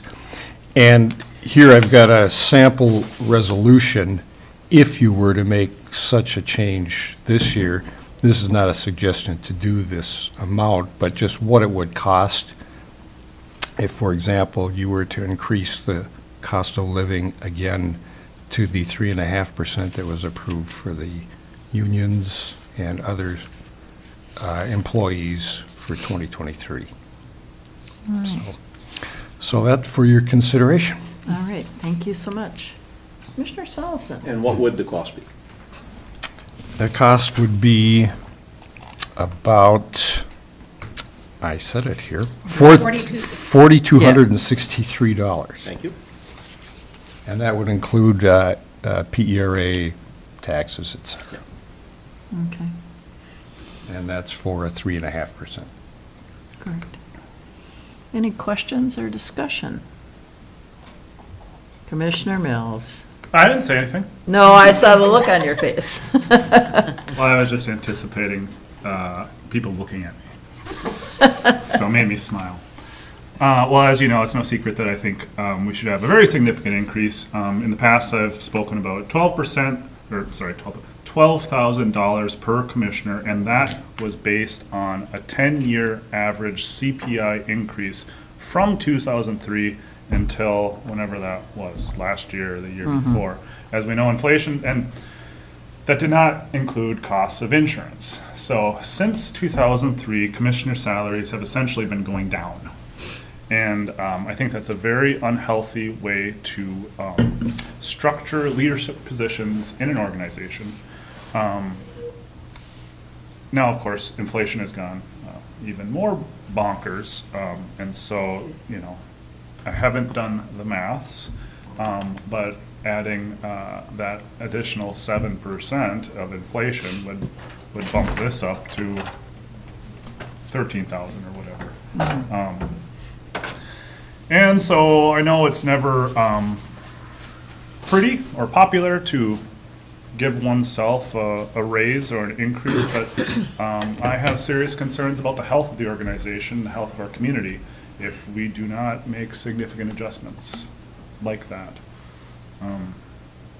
So, very happy to table this until next meeting as well, but I think it's really important that we have a chance to talk more about it and to think more about it. When I talk with the public and they ask how much I make, 24 grand is the salary, and then we get $100 per meeting for per diems, and you know that can range anywhere from like 800 to maybe 1,100 in a month for me. And they say, wow, that's really not that much. And I say, nope. And that's why I'm having a hard time scraping by. And if I can make more money painting a wall, I think there's something very, very off. Okay. Commissioner Svalson. And I do appreciate that, honestly, I do, and it's not that I absolutely, you know, disagree with you, but at the same time, when we did our comparison, our own compensation study, so to speak, of commissioners and the counties that were of comparable size and things, I think we saw that we were right in that midpoint for those, so we need to. We were in the upper even. Yeah, yeah. So we just need to keep that in mind as we go forward. Now, putting that in a proper reference, that's that's where we sat with our total, with our pay. All of those are being hit by the inflationary effects. I don't discount that for a minute. But I do want to make sure that we look at this one and then we say, okay, we have that, but then with this next item is going to take a lot of consideration for the total picture of what we're talking about, right? And to me, you can't help but link them up. From the optics perspective and everything else of whether the commissioners, and something that is clearly, we have to look at the compensation for our overall workforce and how that affects our levy and how we're going to factor that in as we move forward. So I bring that up because I didn't want anyone to think we're not considering that in that way. Because I think it's really important. Similar situation, I would say, with the needs. As far as comparing to other counties, commissioner salaries in other counties, I have very strong concerns about the structure and the health of those organizations and those communities when they're not paying their leadership the wages that are basically needed to live on, and it's just I think it's setting us up for trouble, setting them up for trouble, and yeah, it's really forgive me, I have not done adequate research to comment on how long it's been since they've done updates or salary increases. We didn't have any of that information. Yeah. I agree with you. As I say, I want to keep this discussion in that total concept of, we do have members in the public on fixed incomes and things, and so anything that we're talking about that does affect the levy, this would affect the levy, and then tie that to our item B on this topic and, in this area. You need to bring that all together and have the conversation. Not taking away at all, David, your philosophy and your view of it, of course, has, strong merit. I would also say one of the things I'm really concerned about is equity among the commissioners. And in reviewing our different committee responsibilities, I think we made some huge progress last time around in kind of evening out our responsibilities, but I think there's more to be done in that area. So that when we look at our organizational meeting in January, we need to really keep that in mind. Commissioner Hawkins has offered to go through and review our paperwork for the last year through the auditor's office and kind of get some substance to how are we different, how are we like in terms of our committee responsibilities. And I think that would be a really valuable thing, and I appreciate your willingness to do that. But I think regardless of how we're compensated, making sure that we're all doing as equal as possible in the amount of work and sharing those responsibilities is really important. And so I want to keep that in mind as well. Commissioner Storley. Thank you. I did have a chance to speak with some folks at AMC, and some of them said that their compensation had not been reviewed in at least 10 years. And some are, they have other jobs. So they come to the meeting, do what they have to do, and go and work somewhere else. And they're getting really tired of that. And I think it gives kind of a bad image to the public that, oh, this is just a part-time work and you can go do other things. And, well, as Dave says, painting is your work too. And how do we look at our responsibilities in running the county? That's the important thing. How do you balance that? Correct. Commissioner Mills. Thank you for talking about this, guys. And I think it'd be really helpful to look at the expenses. I just want to make sure that we're all reporting all of our expenses, because I think that might not always be the case for some commissioners. I know I report every last thing I can to try to get compensation. So just wanted to point that out. I think it's important to look at that, but I don't know to what extent that's thorough. Yes, I agree, because I know that some days I have 3 meetings. And I only put Right. one down because I only get That's- one. So Right. it won't be an accurate But Right. it will. It's a some data. start. It's Yeah. a start at the data, exactly. Commissioner Mills. And a lot of what Commissioner Starley hit home with me as far as the other commissioners' experience in others counties, because it can really it can really create conflicting priorities. And I think that the public deserve all of our priorities to be here and now. And we can do as little as possible and have it be a part-time job, but I don't think that's doing justice for our community. This job can take everything you've got and more, as much as you can give to it. And frankly, I can't give all that I want to give and all that I have to give. It's frustrating, and I certainly understand the difficulty in making, the financial burden to people on fixed incomes, absolutely. And so, it's not done yet, but some of the ideas that I would like to pursue are finding relief for people on fixed incomes, or finding relief for people that are lower income. If we can jack the levy up, I know everyone loves that phrase, if we can jack the levy up, but then give significant rebates or refunds to lower income and or fixed income individuals, those are the types of things I'd like to explore. I don't know how much of that we can do only as a county. I know a lot of that authority lies at the state, so that requires lobbying the state and communicating more directly with the state. That takes a lot of time, a lot of energy, a lot of money. And that's one of the roles that I see us as commissioners having is that kind of lobbying and interaction, trying to push for these bigger picture reforms that can really help and strengthen our community and state. So,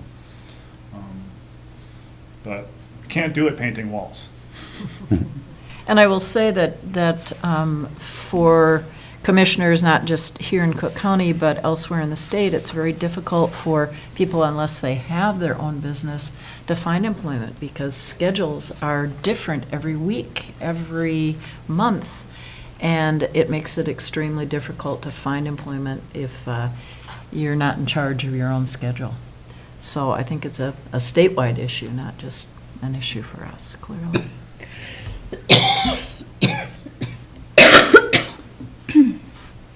Commissioner Mills. I respect Commissioner Swalson's desire to include this to the next item on the agenda. Mhm. And so I would move to table this until we also discuss that. Okay. So we have a motion to table. Support. Support. Everybody's nodding, all in favor? Yeah. Aye. Aye. All right. Motion Yeah, carries. we can still discuss it, come back to it today. Yep, Mhm. absolutely. All right. Item B, compensation study working group recommendation. All righty, this is under... Chair, yeah, I'm going to Oh. pass, it's under my name, I'm going to pass this off to Administrator Isn't that Yarkey. nice to pass All right, things just off? jumped right in there. Sorry about that, Brady. Yeah, thank you, Madam Chair and Commissioners. As you know, we have undertaken a lengthy process to look at our compensation structure and compare it with peer counties to see how we stack up. The information being shared today is for information only. Not asking you all to make a decision on the pay structure, but I wanted to let you know where our working group has landed in terms of its recommendation. So we've had a pretty vigorous engagement process with staff on this, and that's something that was very intentional based on our last go-around with the compensation study, which left a lot of questions in the minds of staff about exactly what we were looking at, what were the priorities in conducting the analysis, what criteria were used, et cetera. And so, we started this process. Actually, I was looking over the weekend, the board approved our working with David Drown back in February. And so here we are at the end of the year. It's taken us the better part of a full year to get this at the finish line. And I'll note that we're not there yet, but we are very close. And just wanted to say, the process that we've undertaken here has been unusual. It's not the way that counties typically do this, and that was something that was noted by a staff member in our most recent all-staff meeting that we had on this topic back on November 10th. We have purposely been very, very open about what we're doing, the criteria that we're using, the counties that we're selecting, and looking at kind of what the pay rates are that have come back, and working with our working group, which includes representatives of our bargaining units, our supervisors group, the department directors, and this county board to come to agreement about what are the numbers, and what kind of consensus can we build around a recommendation to the board in terms of how we should adjust compensation. One thing that's really, really clear is over the last year or two, we see what we're dealing with in terms of our current pay structure. There's been tremendous turmoil in the labor markets over the last couple of years. And what this has meant for us as an organization is really a revolving door of staff coming and going, not just in one part of the organization, but really across all departments. And that is not a good position to be in, and I'm not going to suggest that our compensation structure is solely responsible for that situation. Obviously, organizations across the state, across the country, both in the public and private sectors, are dealing with this. So it's not unique to us, and it's not simply because of our pay structure that we're in this situation. But what I can tell you is it is tremendously disruptive when you have people coming and going at the rate that we've seen over the last couple of years. It is not good for organizational stability. It's not good for maintaining institutional knowledge. It's not good for morale, because when you have people leaving at the rate that we've been seeing, you necessarily have to ask those who are left behind to do more. And you can do that for a while, but you can't do it forever. And it does lead to burnout, and we've seen that in our organization. And so the biggest point that I want to drive home this morning in terms of my interest in getting to a place where our pay structure is competitive, where we are able to attract and retain good employees, is it's just vital for the performance of the organization. If you don't have that kind of stability, if you don't have the ability to keep good people, it just it starts you out at a deficit. And we don't want to be there. I think the residents of this county deserve better.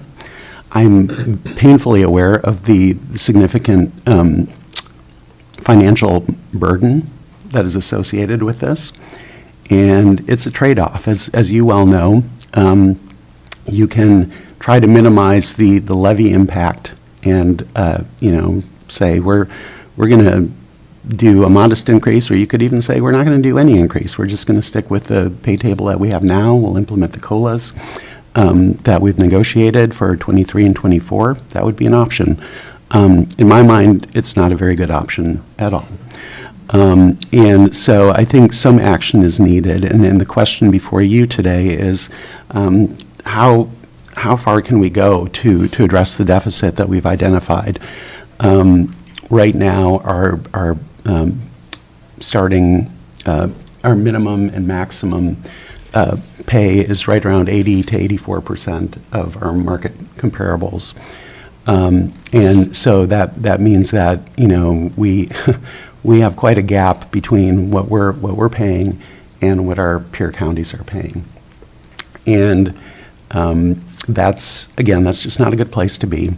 And so we need to make some adjustment. The working group, after looking at the data quite a bit, and I'll talk a little bit about some of the implementation of variables that we need to think about, the recommendation of the working group is to set pay rates at 95% of our comparable counties.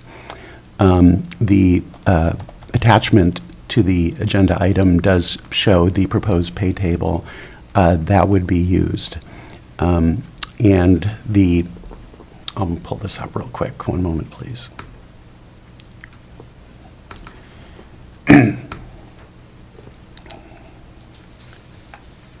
And so the overall levy impact of implementing a 95% of market pay table would be just north of $1 million over what we would be paying under the existing pay table with a 3.5% COLA for 23. That is a chunk. That's a significant portion of our current levy, and it's not something that is currently budgeted. We do have in the proposed levy, which you'll be considering on the next agenda item, we do have contingency in the amount of about $187,618.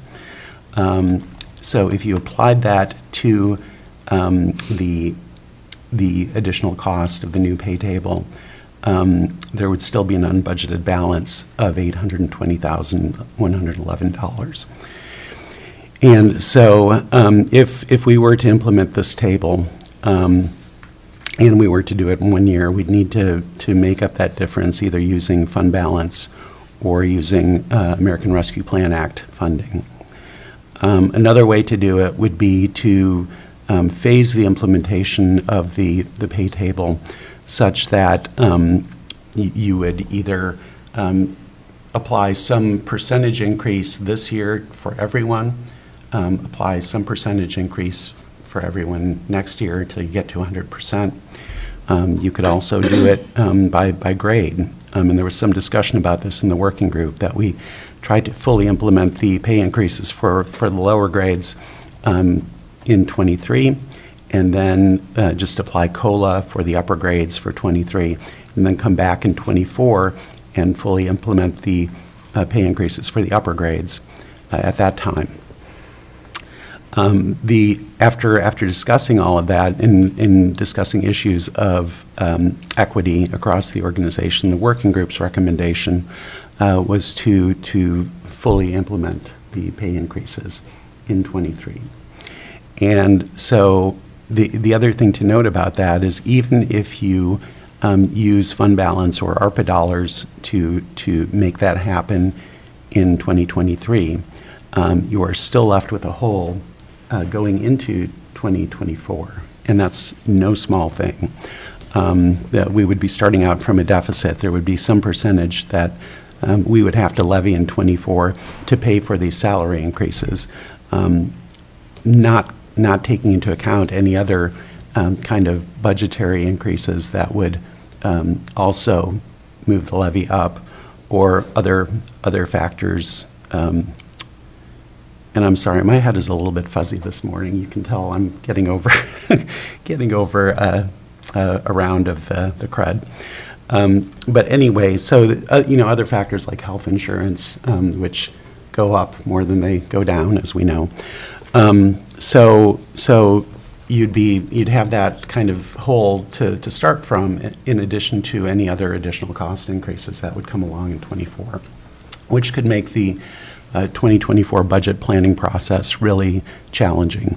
So I don't want to understate the implications of this. I do think it's really important for the health of the organization that we pay competitive wages. And so there was a lot of conversation about what should we recommend. Should it be 90%? Should it be 95%? In the staff meeting that we had on November 10th, the question was, why not 100%? Why not 105%? There are different rationales that you can use for implementing at different levels. In my mind, and I know in your minds, that the question is, how do we balance our responsibility to provide quality services to the public, vis-a-vis our being able to attract good staff to provide those services, with the need to responsibly use taxpayer dollars so that we're not overburdening folks who are unduly affected by the current inflation and have a hard time paying their bills. I don't take that lightly at all. And so I understand that's kind of the crux of the discussion this morning. And so I would, Commissioner Mills has been on our working group. Bob Thompson, our assessor, has also been a really active member of the working group. And at this point, I guess I would invite Commissioner Mills to add anything that he might have in terms of the process and how we got to this recommendation. Madam Chair, thank you. It was a long process, and it was good. It was thorough. Yeah, I think there is a number of staff at the all-staff meeting that recognized and verbally acknowledged that this is not a normal process. Normally, it's administration, your boss, it just says this is how it is. And so I'm pretty proud of that and proud of the process. And I'd say there was plenty of back and forth. There was plenty of wrestling with numbers and trying to wrap our minds around how the data, where does it come from, how does this relate, what does it mean? And also our consultant, Dr. Tessa Melvin, with DDA, also recognized this is not a regular thing. It's not unheard of by any means, but this is not a regular thing as far as the process is concerned. And at the AMC conference, it was very clear. There was so much discussion around benefits, compensation, recruitment, retention, and some counties that I wouldn't necessarily expect are really getting ahead. They're really being aggressive with this because this issue, guaranteed with workforce, is going to continue for 10 years at least. That's just the demographics. That's the fact of the matter. I recently heard Susan Brower speak about the mystery of where are all our workers going? Well, they're all retiring. It's not that people are sitting at home on the stimulus payments. It's that people are retiring. Our workforce is shrinking and is not going to be growing for another 10 years essentially. So in my mind, our organization's greatest risk is losing employees and employee turnover. That, number one, that is the greatest risk. We also have very significant capital risks and needs. But if we don't have the staff to address those needs, then we have both of our feet shot instead of none of them, or one of them for that matter. It's one of the things I want to point out when we approved the metrics that were used is that we're really looking at the cost to live in Cook County. And if we want to expect to be able to hire people on a regular basis and not just getting lucky. Everyone wants to live here, of course, but we need to be able to have them to afford to live here too. We need to pay employees enough so that they can afford to live here. And there's jokes going around on the application. Do you live here? Just because that's a practical issue for us to hire people. I know the school district, the hospital, and us as a county all are making offers to people, and then they can't find a housing, and so then they back out. And that's just a terrible place to be in. And I know the HRA is doing wonderful work, and we're starting to get a foothold there. But that's going to also be a long process. So I just want us to keep in mind that to have a healthy organization, again, we need to have employees that feel like they're being invested in and believed in and supported. Part of that is culture, and I think James is doing a wonderful job at that, and we as commissioners are as well, and our department directors. Part of it's money, just dollars and cents, food on the table, or mortgages being paid, or childcare being paid. It's all a big puzzle. And with the 20 counties that we looked at, that was a much wider range than, again, most counties do. Oftentimes in these studies, It's the administrator who says, all right, let's pick these 5 counties, we'll compare them, that's how it is, and that's what we got. And for us as a working group, we felt like that's putting too many eggs in one basket. We wanted to spread that weight out a lot more, and it's certainly controversial that we included metro counties because those pay ranges are out of our league 100%, or not literally 100%. They're out of our league. We can't expect to pay what they pay. But because we had so many, 20, the hope was that it all kind of average out or equal out. And we also discussed, as a working group, knocking those big counties off, whether it be by population or by budget size. And the working group said, well, what's the whole point of choosing these metrics if we're just going to hand pick them after we find out what the data is? That's not fair and equitable. So, Commissioner, could I interject just briefly? So you mentioned that ordinarily the administrator picks the counties, and I just wanted to clarify that we didn't pick counties. We picked criteria to use in selecting the counties, and I think that's an important thing for the public to understand. We didn't go about this saying, hey, we want to look at Aitkin County, we want to look at St. Louis County. We said, what's most important to us in terms of similarities between us and the counties that we want to look at? Things like housing costs, things like rental, the size of the population or county budget per capita, et cetera.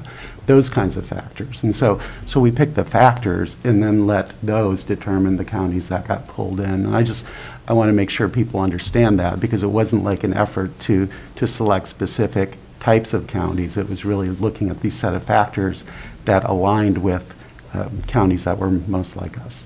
Thank you so much for clarifying that. I misrepresented that. And so typically administrator will say, these counties are like us, and that's who we're going to compare to. But what our process was is, how do we pick our comparables? We're taking a step back, and we're doing that as a group. And lodging tax per capita, that was another issue, to see what other counties have this kind of tourism economy. And because the impacts of a tourism economy are very real on a community, just as far as costs or operations, dependency, that kind of thing. So, it's a very good point that we chose metrics, and that determined which counties. So, and that's why the working group thought it would be really inappropriate and arbitrary to start tossing them out once we get that data back. So, and I think that's very wise and respectful. So, we also talked about ways to implement. I wasn't advocating necessarily, but was throwing out there, well, what if we do this for 3 years and then have a guarantee that we're going to do another comp and study in 3 years? Just to try to lessen the pain here initially. And first of all, I think we absolutely should do another comp and study in 3 years. We got to stay on top of this. We have to do it regularly. I don't know that we always have to do it every 3 years. 3 to 5 is best practice. But in this environment, and for the next 10 years, I think we should probably do it every 3 years at least. But then also, what the staff are saying is, no, it's hurting now. We need bumps now. The recruitment efforts are real right now. So, it's almost like tearing the Band-Aid off versus slowly getting there. And then we started talking about, the use of fund balance and or ARPA dollars, and with full recognition that that is not sustainable.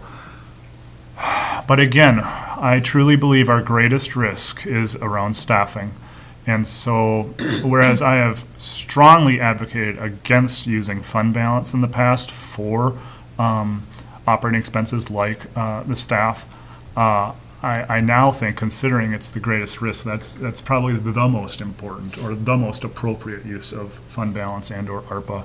But finding that balance is going to be really tricky. And we can I believe we can somehow use that, hopefully for more than 1 year, and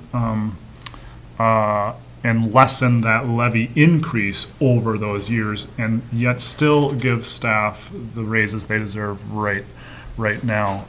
And And I truly believe with just what I hear from the federal level with infrastructure, what I hear from our 1% sales tax potential going into the general fund years ahead, I think we will be able to find good solutions for our capital improvement plan, for our infrastructure. I think we can do both.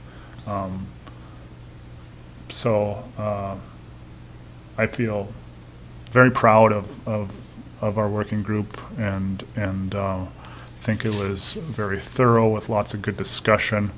And I'm very aware of the potential pain that these increases in the budget would have. But I truly think it's necessary for maintaining the health of our organization and minimizing our risk. And Assessor Thompson was key in the discussion for going through data and finding different comparables. And he went as far as to use other metrics just to try to give us a broader sense. That's not how we decided on things, but it certainly helped in that discussion. And I don't know if there's more that he would like to speak on about any and all that, but you're welcome to, and from my perspective. Absolutely. If you'd like to come up to the microphone. Thank you, Madam Chair. Yeah, I might as well so people can hear.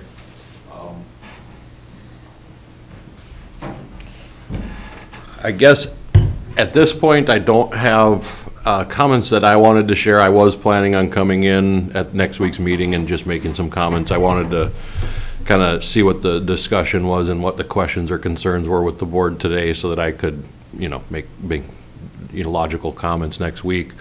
I do really appreciate the opportunity to work on that working group. I do think that we ended up with a very fair and a very good proposal or recommendation to the board that will help with keeping staff, not only recruiting but retaining. I will admittedly say, back in August, I did interview with Carver County. They were one of our benchmark communities. And, I've been asked by a lot of community members, in fact, just last night, talking to a business owner in the West End who actually saw a rather large tax increase because their quintile review, say that, they really don't want to lose me, that they heard I had done this interview back in August and that they think that it's worthwhile keeping me around. I know some of the big things we've tackled over the years in the assessor's office we're finally through our 5-year quintile review. Since I've been here, we started up the Gunflint. We just finished the Gunflint.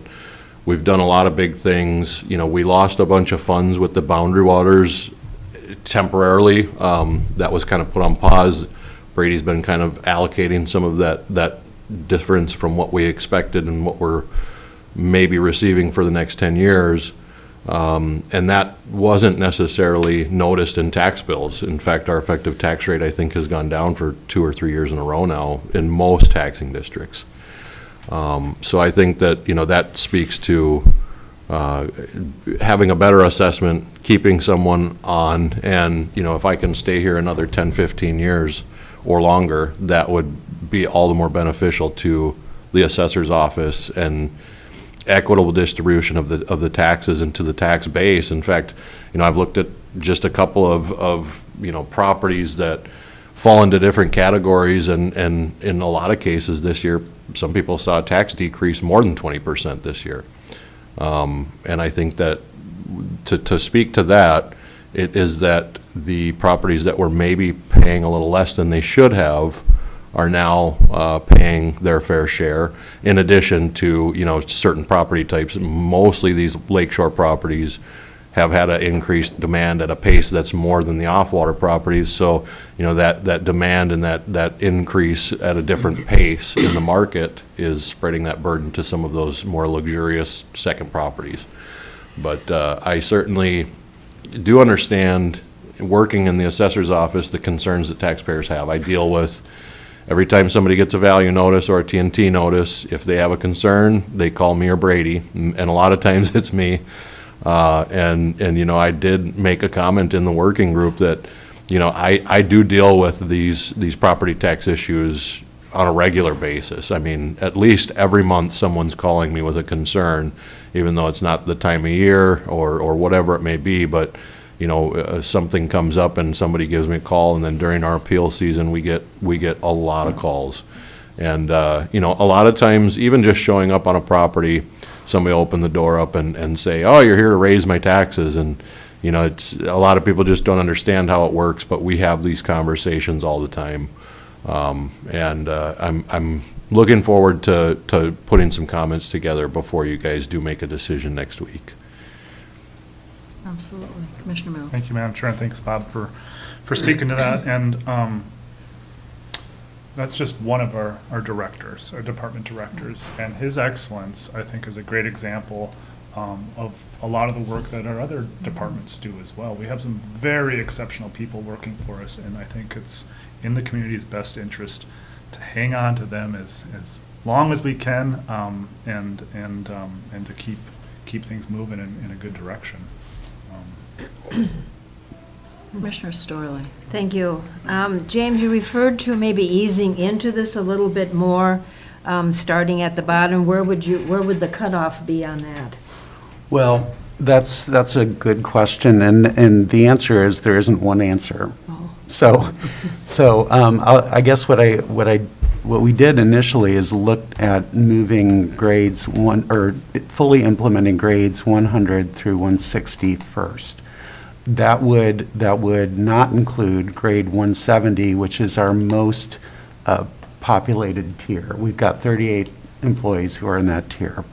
One concern that was raised about that possibility is that it would actually create an inequity in at least one part of the organization where you would have an employee making more than their supervisor because of the temporal offset of the implementation. And so that's something that, you know, we'd have to take a very careful look at that. I did not include that analysis with the handout today because that is not the recommendation of the working group. So that's something that we would have to take a look at if the board so chooses. Commissioner Swallowson. So I just wanted to kind of set the broader discussion, because I just think it's appropriate we put it all out there so we can step back and look at it. You said currently, with the recommendation of 95% of the comps going in, oh, I wanted to stop for a second. I apologize. Bob, stay here, please. You got another vote for, please stay here. In general, right? Yeah, not in the room, but please stay in our employment. We really appreciate what you do, and I want you to know that. Thank you. Sincerely. Okay. James, in what you laid out, you said 187, 618 contingencies from the 2023 budget. And I'm just going to state it out loud so that for the general public in discussion. That would mean that we passed the 5.5% that we said would be our top end. That is correct. Okay. And again, I'm not trying to sway things, I'm just trying to put it out there, because this is a lot, right? When you look at this big number. Do I think that our employees deserve it based on the comp study? Yes. I believe in comp studies. I always have. I think you have to do that, and certainly in today's environment. You have to deal with it. So yes, we have this on here, we've got to wrestle with it, we've got to bring it to ground and figure out how to do it. So we have that 820,000 would be left that we have to come up with, but as you stated, that would then roll down to the following year or years, depending on how the board deals with it. 820,000 would be how much on, what would a levy reflection be of that? Brady, ballpark. Oh. Just a ballpark. 800. About 8% was what I was thinking. I was just rolling up a number, and I just wanted to see if you agreed with that, or, because I'm a novice and you're a pro. Yeah, that's going to be in the ballpark. Ballpark? So an 8%. About I did the math on if the levy is 11.6 with the 3.5 COLA. Because I was coming there next. The whole million, the 1,007,000 is actually 8.7% roughly. So it's a little less than, it'll be less than that, what the difference of the 820,000 is. Yeah, because see, you got the 8% then next year, plus we've already negotiated a 3.5% for the next year, right? So all of those things are real. they're big numbers, and that's why you just gotta lay it out there and and to me, it sets the table on the next conversation about setting the levy. That shouldn't be a lot of conversation.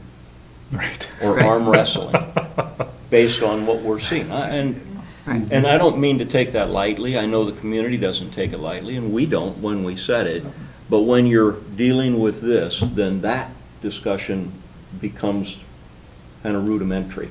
And the bigger question is, how do we deal with this going forward, right? And that's why I threw that whole discussion and then said, as commissioners, how do we feel? Now, it's easy for me to say, I'll say that outright. I'm leaving the board. Okay, I get that. I really do, but I just wanted to make sure from an optics perspective and everything else, where do we stand? How do we want to deal with this? Because it's all three items kind of come together here. That's why I was glad they were all on the same item, just to lay it out there. So that's just, I wanted to set the table for that conversation because it is going to be a challenge. You can say, I can do it with ARPA funds, or I can do this or that. How much is in our fund balance?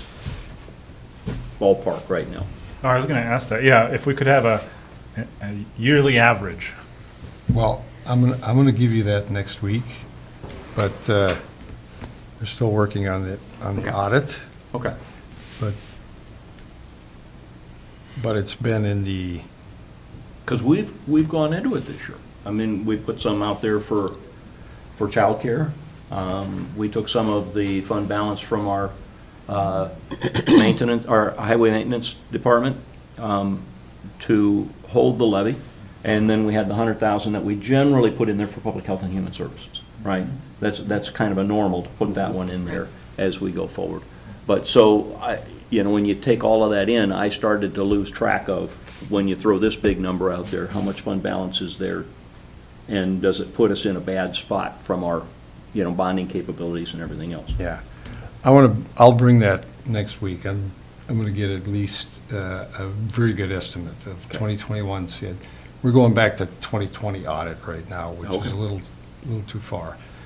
So I'll get a good hard number on 21 and then do the estimates beyond that for next week. But our general fund, at the last audit was in the 10 million range. Okay.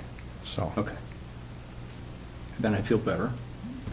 Not great, but I feel better. And as you said, it's not a sustainable thing to continue to pay these, but you have a little bit of running room out there, to use some fund balance or offset with some ARPA funds and these kind of things to give yourself some kind of a runway, although it still looks pretty steep. Okay. Commissioner Mills? Yeah, very rough memory. The last time we got an update on the fund balance, wasn't it over 100%? I mean, because that's what our policy is based off, is on percentages, and we don't want to go below 75%. Right. But then after we got updated numbers, it went below that, and I was, because once you start seeing those kinds of percentage, it makes you less and less comfortable. And so, but to be able to get it down, again, I was never in favor of using fund balance this way, but now, seeing everything, I truly believe that's our greatest risk and best use of funds, is to help cushion this landing. And I think that we'll be able to stay, well, I cannot foresee a situation where I would ever advocate for going below our policy. But I believe we would still be in a healthy place above our policy. But that's, Brady will know way better next week. Yeah, and our policy is that if we go below 75, it's not that we can't, but that we only do it with a plan to put it back.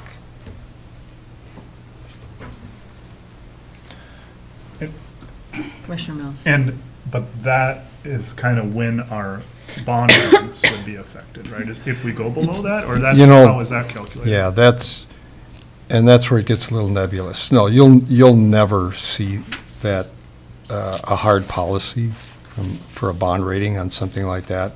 It's just something we picked up that it is very important to the bond rating agencies, especially if you're a small entity like we are.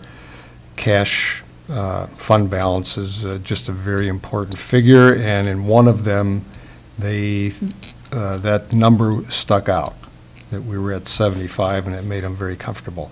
That's really what we're basing it on, you know. It's not a hard, and they'll never tell you that. It's not in their policy. They change their metrics as needed so that. Okay. Well, you maybe just made me a liar then. No, Well, just because It's I was like, very- I'll never advocate for going below that, but if we do, we can, and we just have to have a And plan for it's, that. and it's the same as Tim says, there's 87 counties, they have 87 policies on fund balance, if they have any policies. The state auditor says 35 to 50% is their recommendation.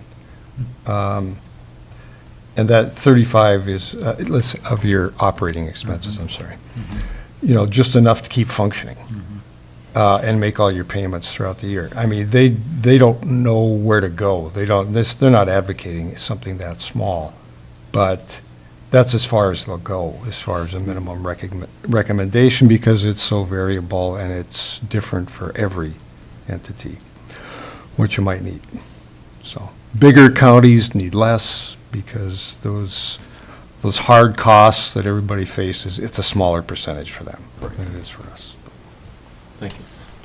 Commissioner Sorry to keep, things just keep That's coming to good. mind. Another, in the past, we've talked about, I just want to, in relation to this comp study and the grades and the impacts, both financial and cultural in our organization, the question's been asked, and I think it was at that all-staff meeting, well, what's the cost of turnover? What's the dollar amount cost of turnover? And I believe our previous HR director did a little calculation there, and it was somewhere around, I thought, 23 grand per person turnover.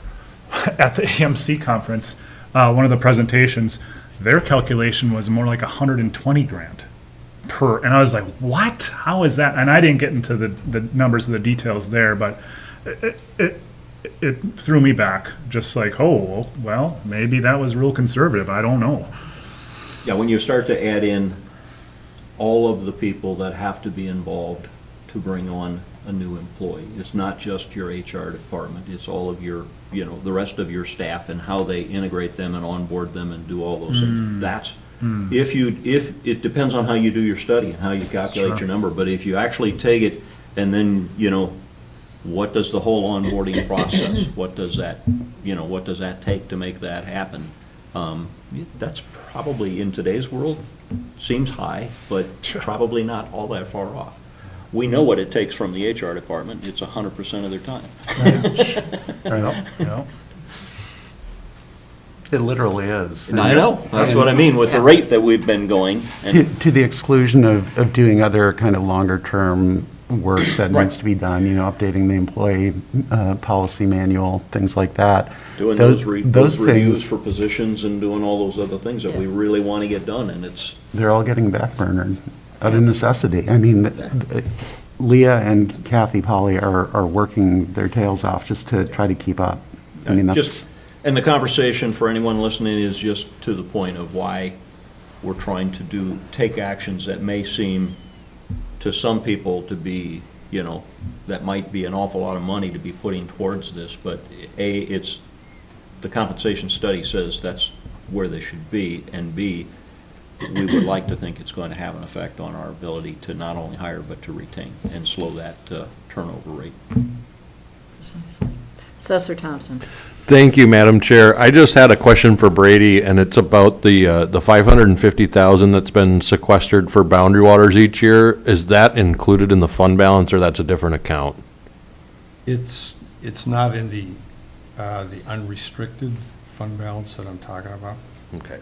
I just was curious about that, because that, No, it's you a know, great obviously question. could inflate that No, number. because we're all sensitive to that too. If it has to get paid back, we don't all of a sudden want the fund balance to, you know, we know it's got to go from somewhere, but I was under that impression as well, that Brady's got that in a separate account over here that's not getting put out there for just to us commissioners for general use.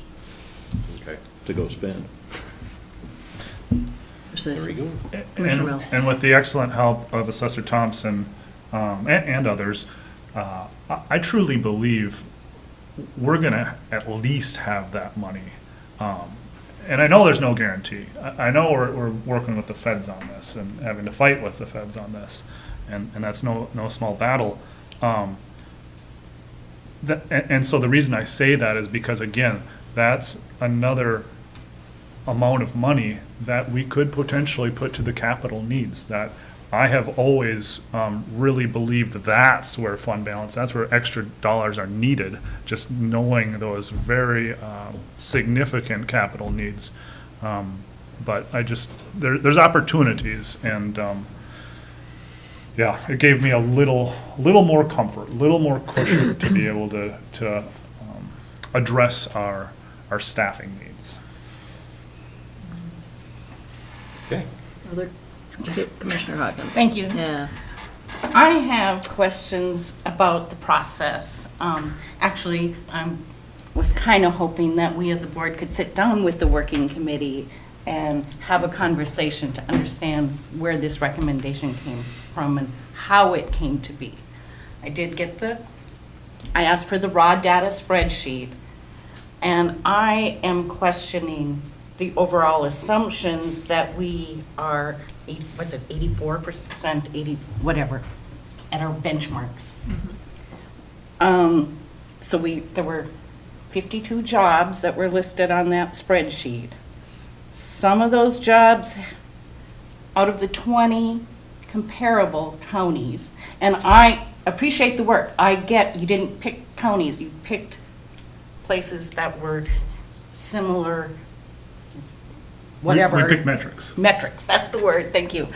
And I agree, I didn't want to, Hennepin's not like us, but we should know what those salaries are, and they should be factored into the 20 comparables. But some of those jobs had 12, payroll, 5. Okay, and I want to make sure I'm saying again, I'm not talking people, we're talking positions, okay? This is not personal, but I just wrote down some here. And when you only have a portion of those comparables, it can skew your numbers on your averages. So can you speak to how you guys decided that that was okay? I guess, Commissioner, my response would be, we use the data that we had. So looking at any given county, job titles are going to vary, right? Something that might be called a jailer dispatcher in one jurisdiction might be called a a safety telecommunicator in another. We took the data that we were able to get, and I think you can. You can spend a lot of time and money if you want to, trying to really drill down into the details of what you're looking at. We had limitations of budget and time.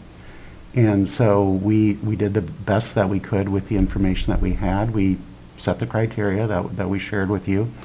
And we tasked DDA with bringing back comparables from their database of information.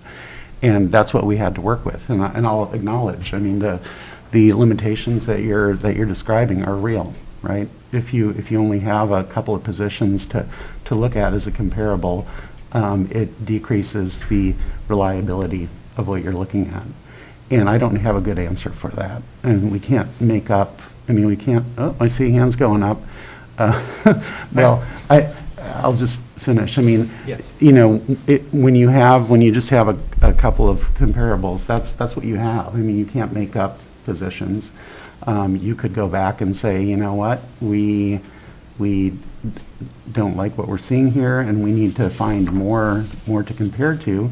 But that's a change in the scope. That's like a level of analysis and data retrieval and research that wasn't really included in the scope.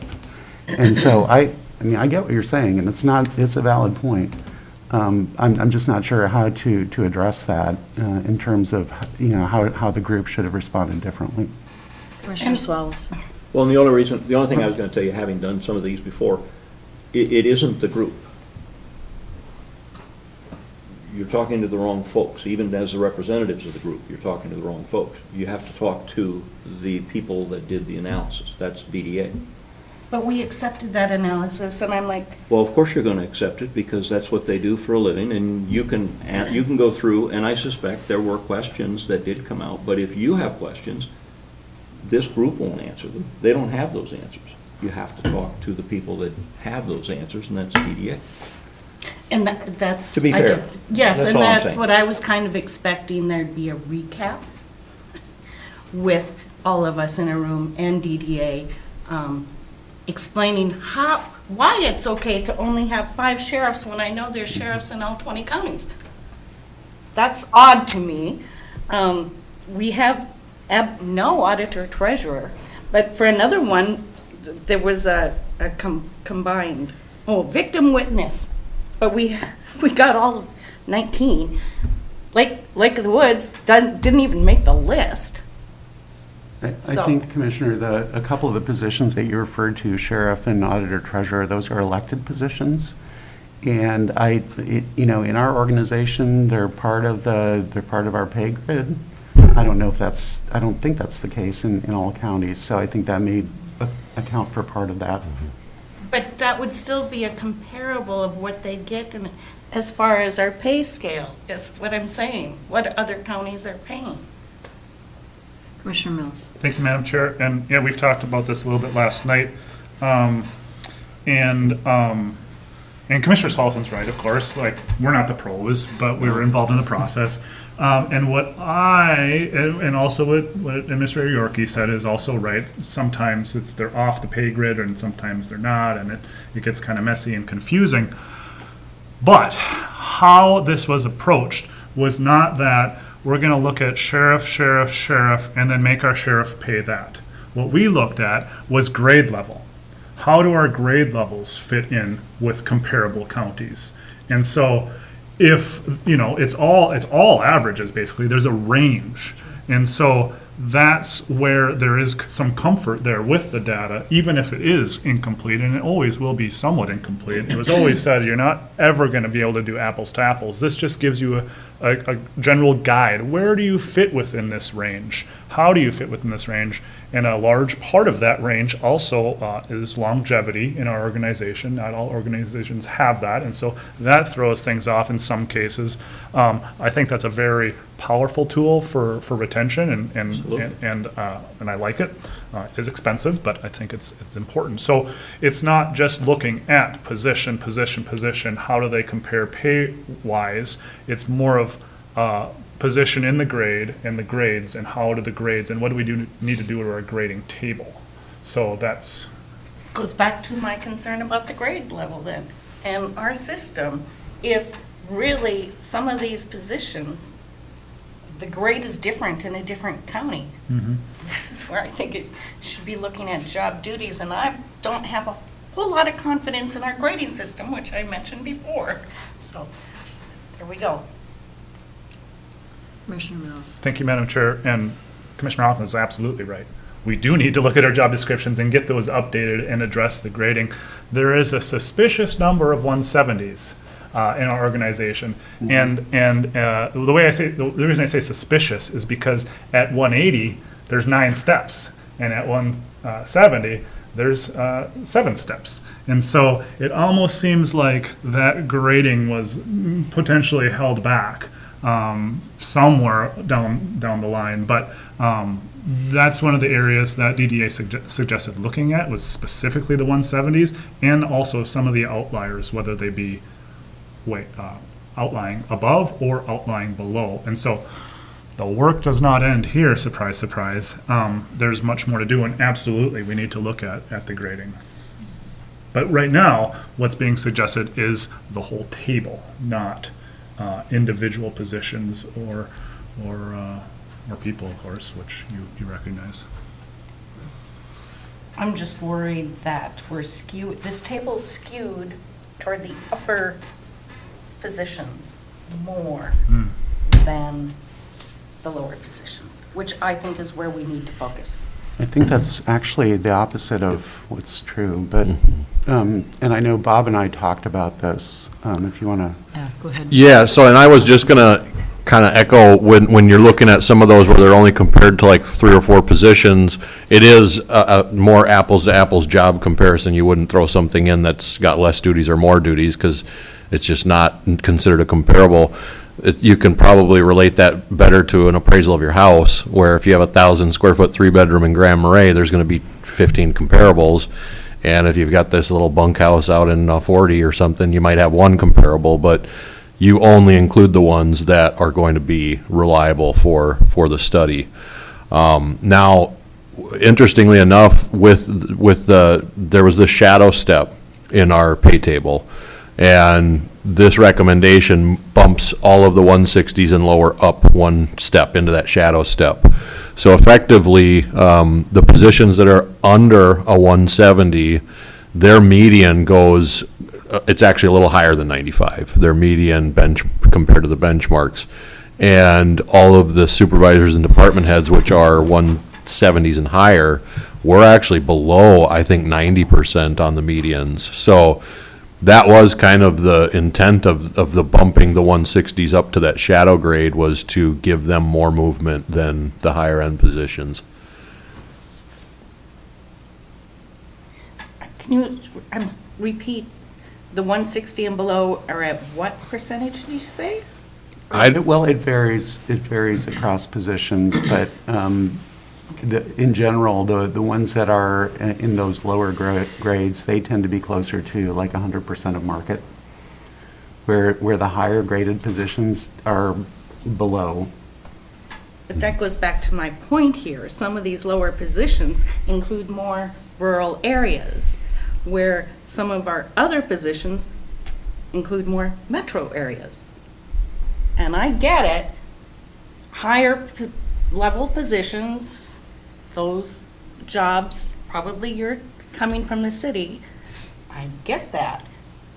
But there's a different lifestyle choice also. So, I mean, you can't just say, it gets more confusing and convoluted. We have to make sure we are being fair to both sides. Yeah. So, and it's interesting that, you bring up those lifestyle choices. I've heard taxpayers say, you're taxing me out of the county. I can go get more for my money in Duluth or in St. Louis County.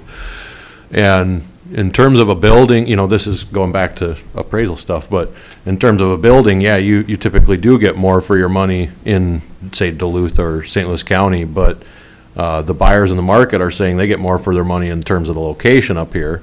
So there is that lifestyle choice. People kind of want to be here more than some of these other rural communities, and there's that added benefit that it doesn't display necessarily in a pay table, and maybe a county like this is easier to recruit because of our geographical location and some of the benefits people receive for living up here. But the compensation study is strictly based off of those metrics of benchmark communities. And, if we were saying we want, say 100% of the market, that would bump those department heads closer to 95%. But if you go in, and I thought you said you had a copy of the working chart, and with the implementation that's recommended, if you look at those 160s and below, I think they're 99% on the high side of the medians, and then the department heads, I think, are at like 87% or something. So when you look at it in terms of getting up to market, we're getting closer to market on the lower positions than we are on the higher positions. And I don't know that, if I haven't paid so much attention to what communities were used on, say like the department heads, if they had 15 metric comparables in that study, and your sheriff only had 3, or like a deputy only had 3, my guess is because the job descriptions were not apples to apples and across the board. And what was used in that chart was apples to apples. And that makes me think that maybe we need to change our organizational structure then. If other counties that are more comparable to us in size and population, tax base, aren't doing it the way we're doing it, but we know that they're doing it, maybe we need to learn something from them. I don't know. You mean hire more people? No, I'm saying change the way we distribute our job duties. Well, that would mean hiring more people. Oh, no, it does not. I honestly think that if you look at it from a general perspective, we have a lot of positions that are probably underclassified. I hate to throw any specific position out there, but if you look at that chart, there are clearly some outliers, and there's not very many outliers on the high side. The ones there, if there are outliers on the high side, it's because of longevity. Somebody's been here forever. They're at the top step. The outliers on the bottom side stand out much more to me, and that's why we are at 80 and 84% current with our current pay scale, is because we're not quite at market. Specific positions, I know our HR director, there's continually been added more and more duties to that. Our payroll, I think there's been more and more duties added to that. And with a small community or small county with a low number of employees, I think you continue to ask the employees to do more rather than asking to create a position. And I think I've seen that over the last 6 years I've been here. That's definitely where we are.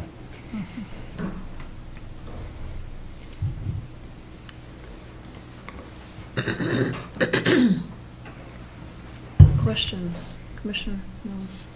Just want to point out again, sometimes there's a public perception out there that the county employees get paid too much. County employees get too many benefits. This and that. Nobody's banging down our door looking for jobs right now. And I bet that if we were to adopt this pay grid, they're still not going to be banging on our doors, but it's going to give us a little better edge on working in that direction. And when you add it all up, it's a big number. But when you're looking at in the individual classes and stuff, it's significant for sure. But I don't know to what extent. I just don't know the cultural impacts it will have on our organization. I know it's in the right direction. I just don't know to what extent, how to measure that. So time will tell, I hope, here. It's been really good discussion. Yeah. I think we've uncovered a lot here, and we have a lot to think about in the next week as we come back to this topic. Good start. Commissioner Mills, final comments. What? Thank you. For now. That's it. Round 2 next week. That's it, Dave. Fair enough. Thank you. I was just wondering if we might have an opportunity with, especially Commissioner Hawkins has a lot of very good questions, and we know how well she does with data and how much she appreciates data. If there's an opportunity for Dr. Tessa Melvin to meet with Commissioner Hawkins and go through some of that, just to have a better understanding and more comprehensive understanding, and if that's an option, or if you might be available as well. Or would it be helpful to have her present at next Tuesday's business meeting? Well, or that's really cutting it close. Well, for the sake of having some of these questions aired in public, I think that would be helpful. I understand that it might be useful to have those conversations beforehand. One question that I was going to ask before we leave this agenda item is what direction you have for me in terms of any additional information that you'd want to look at next week before making a decision. It would be, I am hoping that this board can take action next week and finalize the recommendation so that we can start implementing the new pay scale.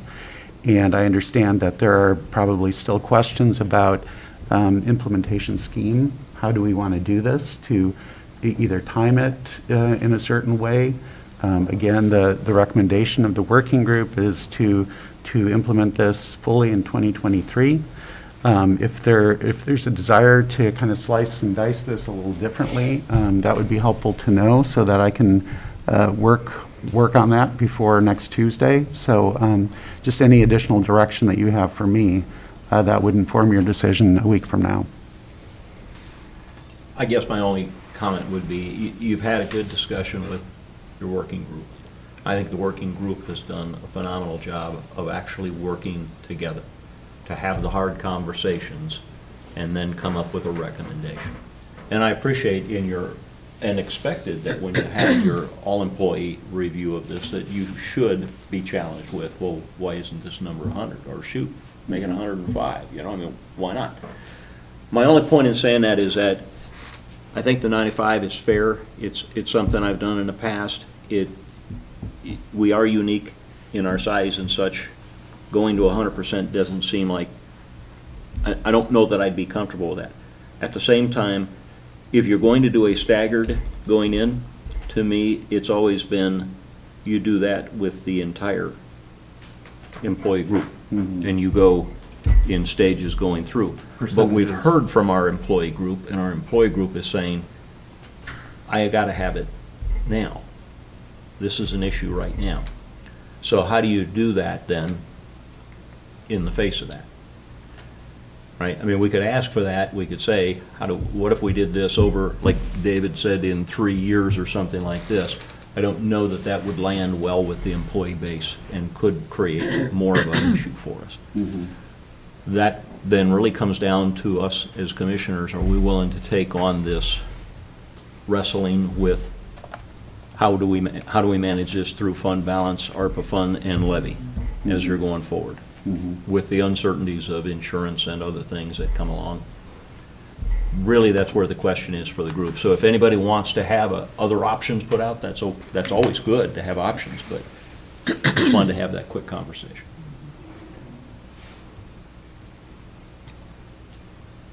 Any other direction for James? Information to collect? Otherwise, it sounds like what you've proposed is what we're chewing on. There's questions that still, just to get more of a comfort level with how we got to where we're at, you know, it sounds like is where we're at.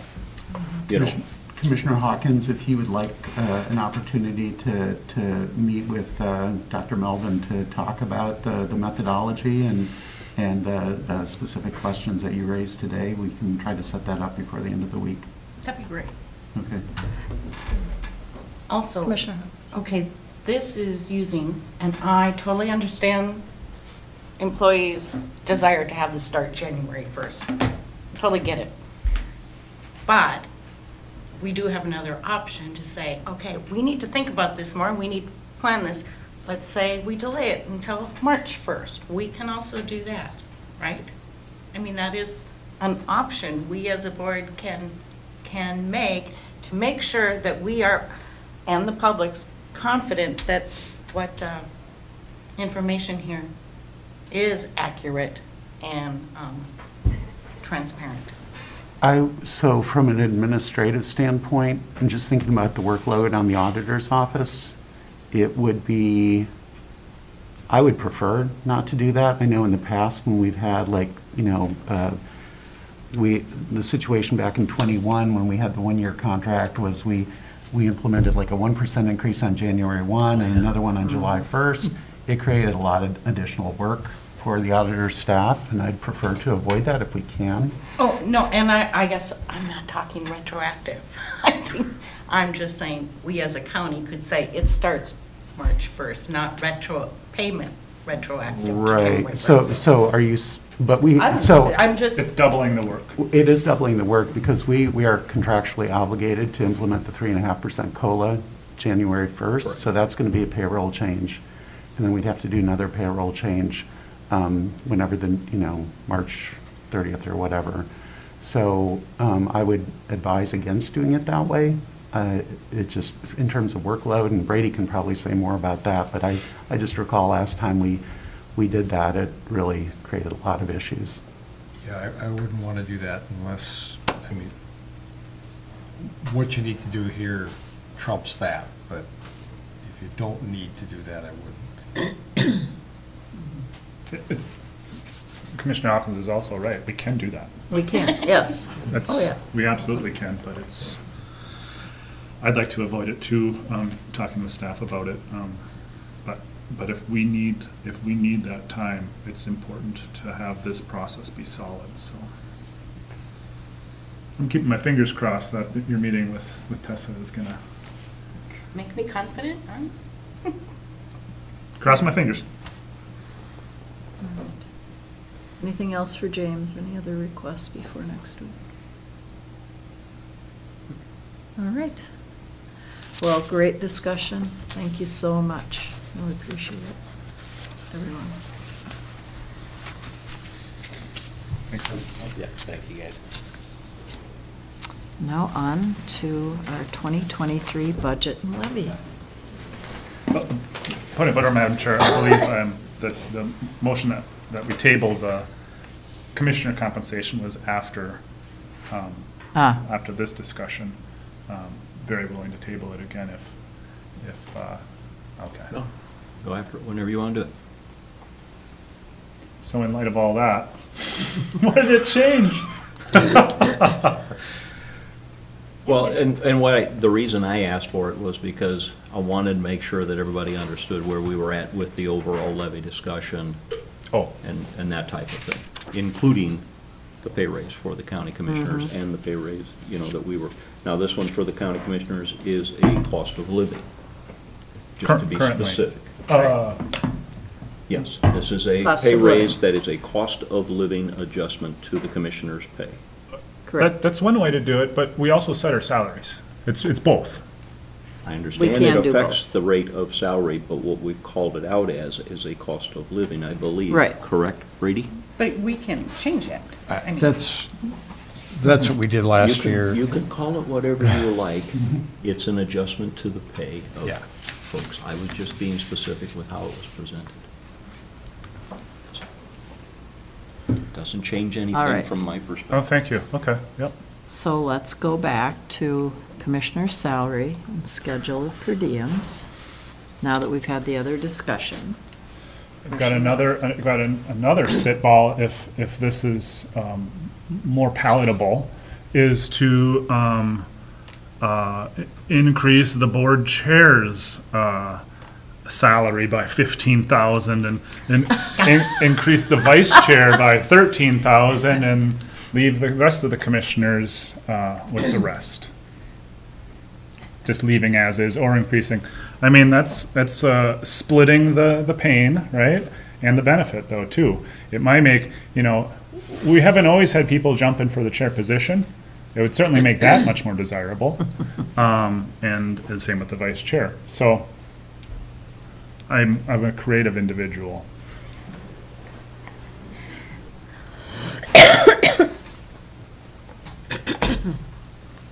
Anybody else want to touch that? Well, going back to my discussion and the previous discussion about not having enough comparables, I understand you just picking a number. I would be more comfortable if we had also looked at these 20 counties and asked for their commissioner salaries to get an idea. If we're going to do it for our employees, why wouldn't we do it for ourselves? And yes, I get we're elected officials, but we have two other elected officials here at the table also that, for some reason, one got it included and one did not.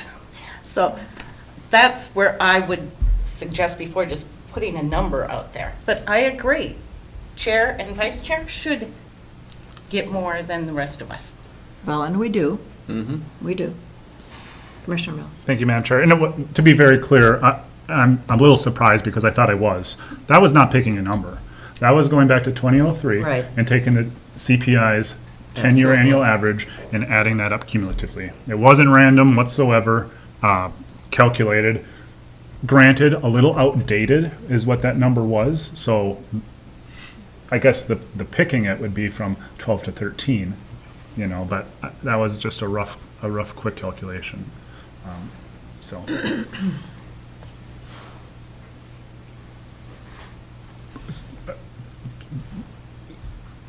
I don't know what'll change between now and next week. We can certainly look at more counties, more data. Again, what I'm hearing from other commissioners around the state, what Commissioner Starley kind of heard, is this is happening all around, that it's just stagnant. And I don't think it's healthy, I don't think it's sustainable, I think it's problematic.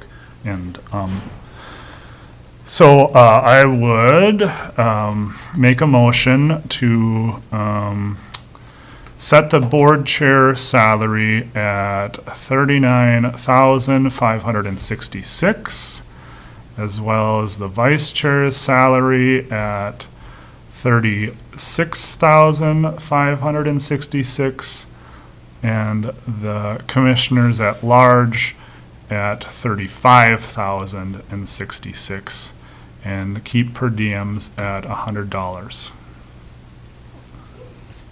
So we have a motion, is there support?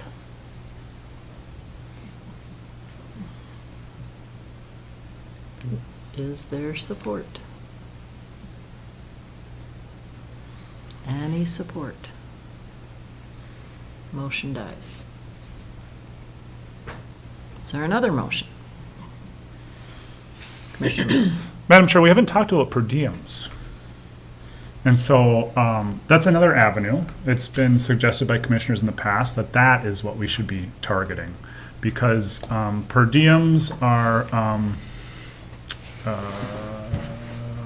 mandating participation in order to collect in the work versus just that base salary.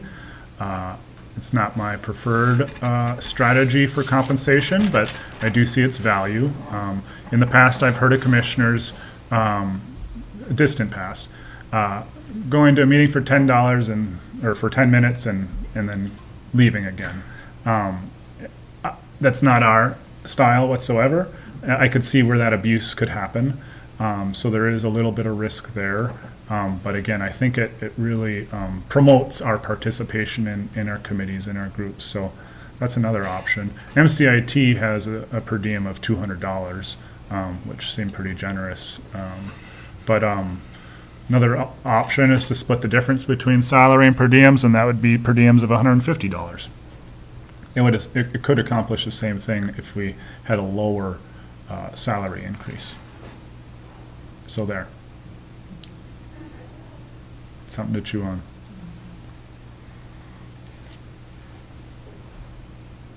I would really like, before making a determination on this, to go with Commissioner Hawkins' review of the data that we do have.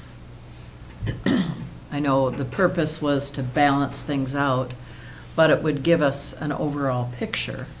And I'd be happy to sit down with you and go through that, so we could come back to this group next week with some facts and figures to discuss. Commissioner Mills. Madam Chair, I'd like to make a motion to table this item until our next business meeting. So there's a motion, is there support? Thank you, Commissioner Starley. We have a motion and support. Any further discussion? All in favor? Aye. Opposed? Motion carries. We'll have it back on the agenda next week, and Commissioner Hawkins and I will have some information for you for that meeting. All right, on to our next item, which is the 2023 county budget and levy. Madam Chair, what you have before you is a summary of basically what you had approved on September 13th with a few adjustments, particularly Human Services, as you can see, had some reductions in expenses and correspondingly in revenue. Highway Department has had no changes, and the general fund just a handful of changes. The single largest change since then is I reduced the MCIT refund. So no help to our discussion today, but we just got notice of our refund. They give an annual refund. It was about a little over 60,000. And we were budgeting 80,000 for next year based on previous years. So I typically want to be, I think we want to be conservative on this. MCIT says, please don't rely on last year's refunds. So I reduced it 20,000, reflecting that.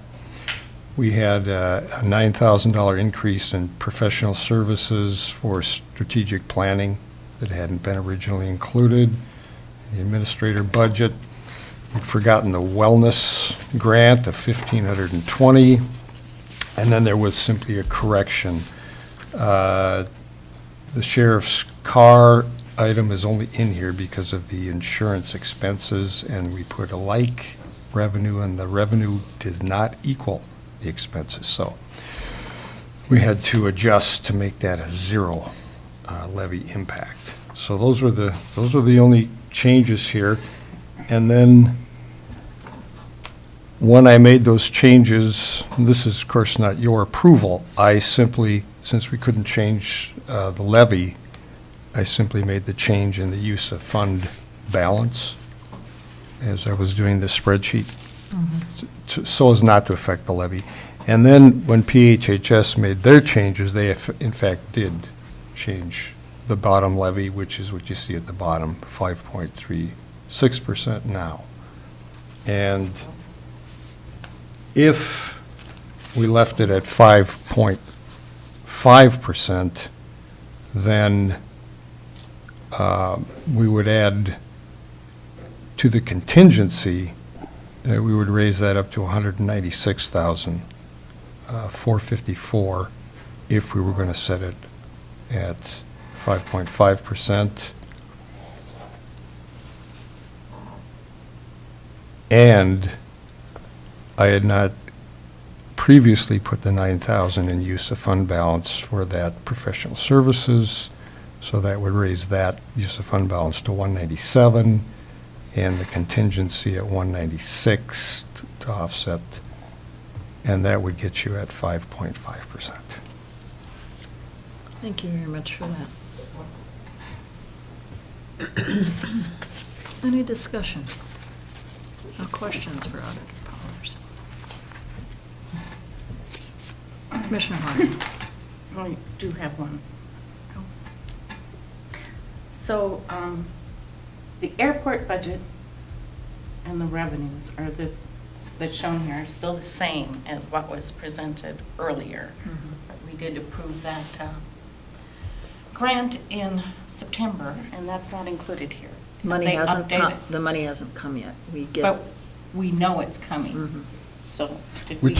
Which grant, is Was this the the? MnDOT grant? MnDOT area grants. But for- we don't, it's for the master planning, but that is not something that, we Yeah. don't know when we're gonna get it.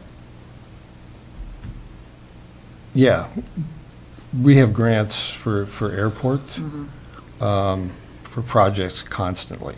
Right. You know, there's 2 or 3 in the works every year. We haven't, the airport board has not budgeted those as line items. Right. They just simply budget what we estimate our cost, because FAA generally covers 90% and the state will generally cover 5%, so it's our 5% that gets covered. And so individual grants that may or may not be, we assume they're going to be approved. They've given us all assurance, so we've gone ahead. We will get that grant. So I don't think that would affect, it shouldn't affect this. It wouldn't affect that. I mean, it based on shouldn't. The way you've set it up. Yeah. Okay. It would, What would affect it is if those percentages from FAA changed, or we Okay. had more projects than we expected, and that our 5% is higher than we expected, but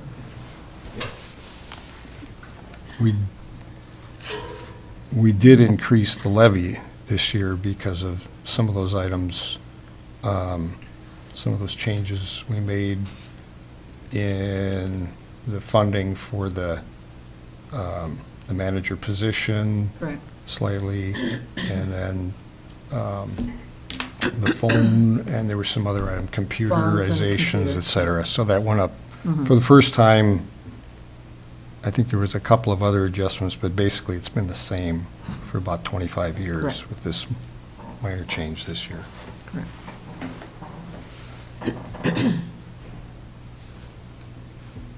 You look like you didn't believe me, or you didn't believe Brady that it wouldn't affect it. Why? Oh, you're talking Yeah. to me? Oh, sorry. I'm just checking an email. I'll check on it later. Because as I understood what Brady said is, we just factor in our cost for the projects. If that funding, based on what they've told us they'd give us, that's what we've based it on. So when it comes in, doesn't really matter. Okay. Yeah, and most of the time, it's all signed and sealed and approved, but Yeah. this one, because of their type of grant for the master planning, they basically told us to go ahead. You aren't going to get the approval at this time, but go ahead. So we're taking their word for it. Okay. They've been good. But still, it's just, MnDOT and just the the FAA 5% that have been we're good. basically, Yes. we're going forward based on the knowledge and how we've done things in the past of that 5%. Yeah. That might fluctuate downstream based on factors, but generally, since we've been told to go ahead, that's what we factor. Yeah. On these large projects, the only thing that generally changes is if you had an engineering mistake, which we did You 10 find years something you ago. didn't expect. Yeah, something like that. Okay. Madam Chair? Other questions? Yeah. Commissioner Story? Well, and looking at this budget and levy as of 9/13, I'm glad we set it at 5.5. Yeah. However, we have not included what our compensation would be. Is that right? That is And what percentage that will do to the 5.5? Right. Well, we can't change No, that right. Oh, I percentage, know. so it's where we're Yeah, going to, right. we can use that contingency as James laid out, and then some form of fund balance, ARPA funds, et cetera. And that's why I brought it up earlier. It's just, Right. it's Yeah. part of that contingency. How are you going to use it? Where's it going to go? That's all. So that's the only page I'm looking at. Yep. Not looking at anything else. Gotcha.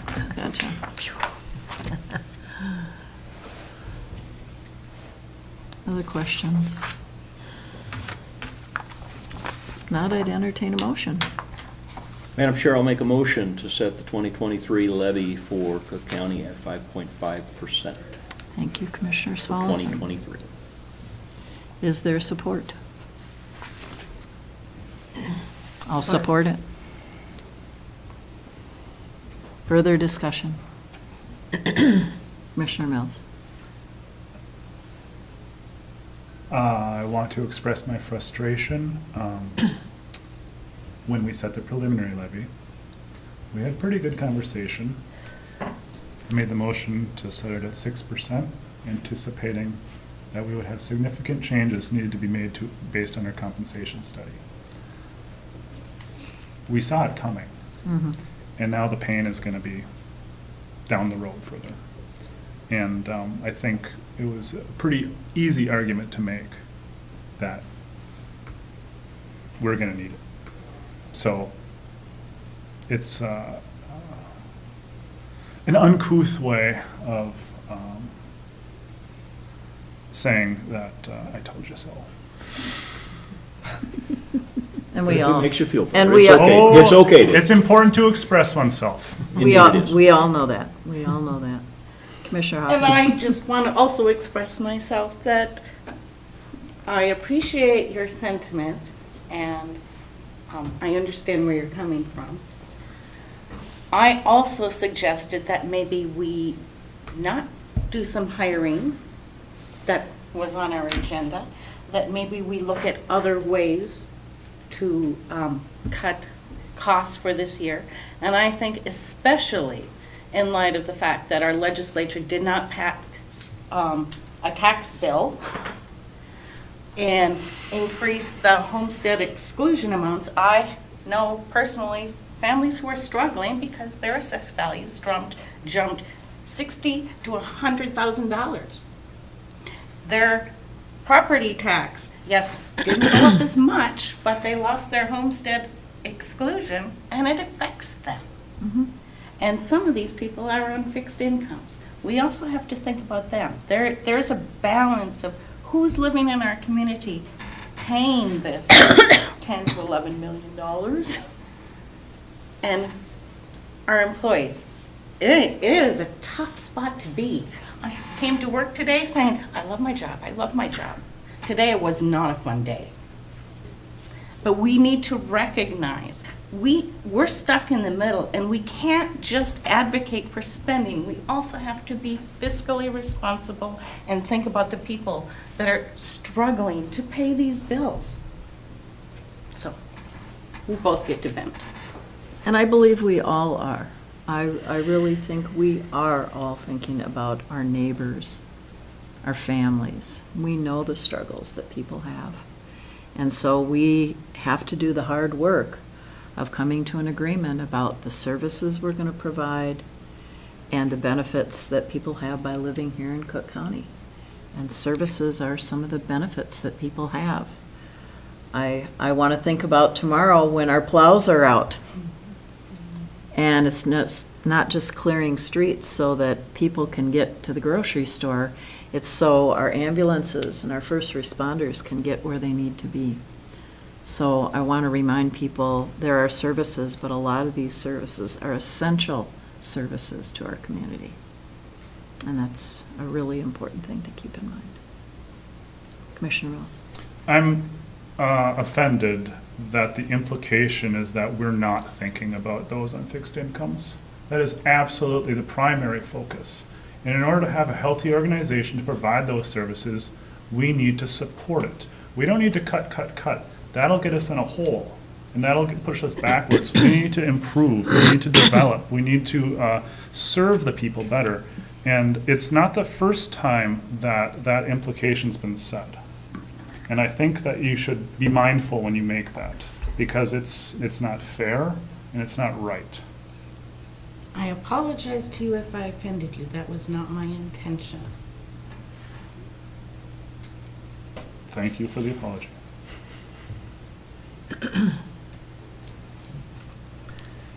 Other comments or questions?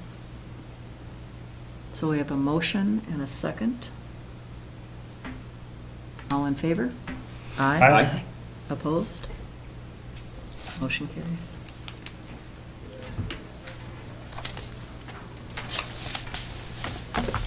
Administrator Yorkie. All right.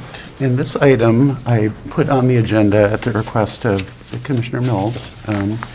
We were at the AMC conference last week and got to visit with folks who are leading the ranked choice voting effort here in the state.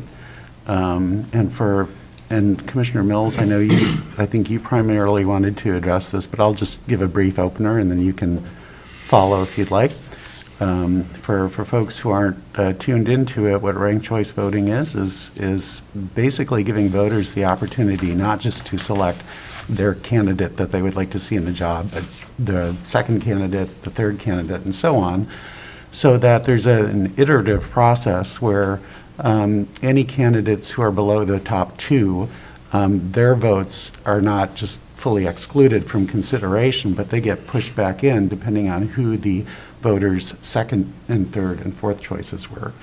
And so basically what it does is it gives an opportunity for everyone's vote to be weighed in some fashion rather than just excluding those who are voting for, say, minor party candidates. So it's really, and what it does is it has the effect of moderating the influence of extremist views in the political process. And so that's something that, a lot of states, actually a lot of countries in Europe already use this. There are states that have already adopted it. It's something that makes a lot of sense in a number of ways. I think it strengthens the voice that people have as citizens to express their desires. And so that's something that is being promoted here in the state. And I guess Commissioner Mills, I just invite you to, well, it's not my job because I'm not the chair, but I'll just say, I'm sure Commissioner Mills has a lot that he'd like to add to this. So- Well, I know too, we had a study session, one of our committee of the whole sessions, and we had Charles Hathaway here to talk about ranked choice voting, so we've had a chance to have some initial discussion about it. AMC had a workshop, and I know Commissioner Mills attended that particular session, and so is there something that you would like to share further with the group of commissioners this morning? Thank you, Madam Chair. And just to clarify, AMC has yet to offer a workshop on it. Well, they had, There was an event at the conference Right. that AMC allowed. right, that is correct. And it was fun, although very ironic in that it was a tie. They had a ranked choice vote for rank your brew, and it was a tie. It was so they had to get the bartender to break the tie. So not a good demonstration, but pretty humorous. When you're working with smaller numbers of people, it's 17. It gets tricky there. If I may, I'd just like to read, and I guess I'd rely on Attorney Hicken too for any language changes or to get it in an official resolution form. Sure. And this is just kind of a general layout of the different clauses and stuff. But if it's okay with you, Madam Chair, I'd just like to read that for Please do. for those in the public watching and not having the agenda in front of them or the board packet.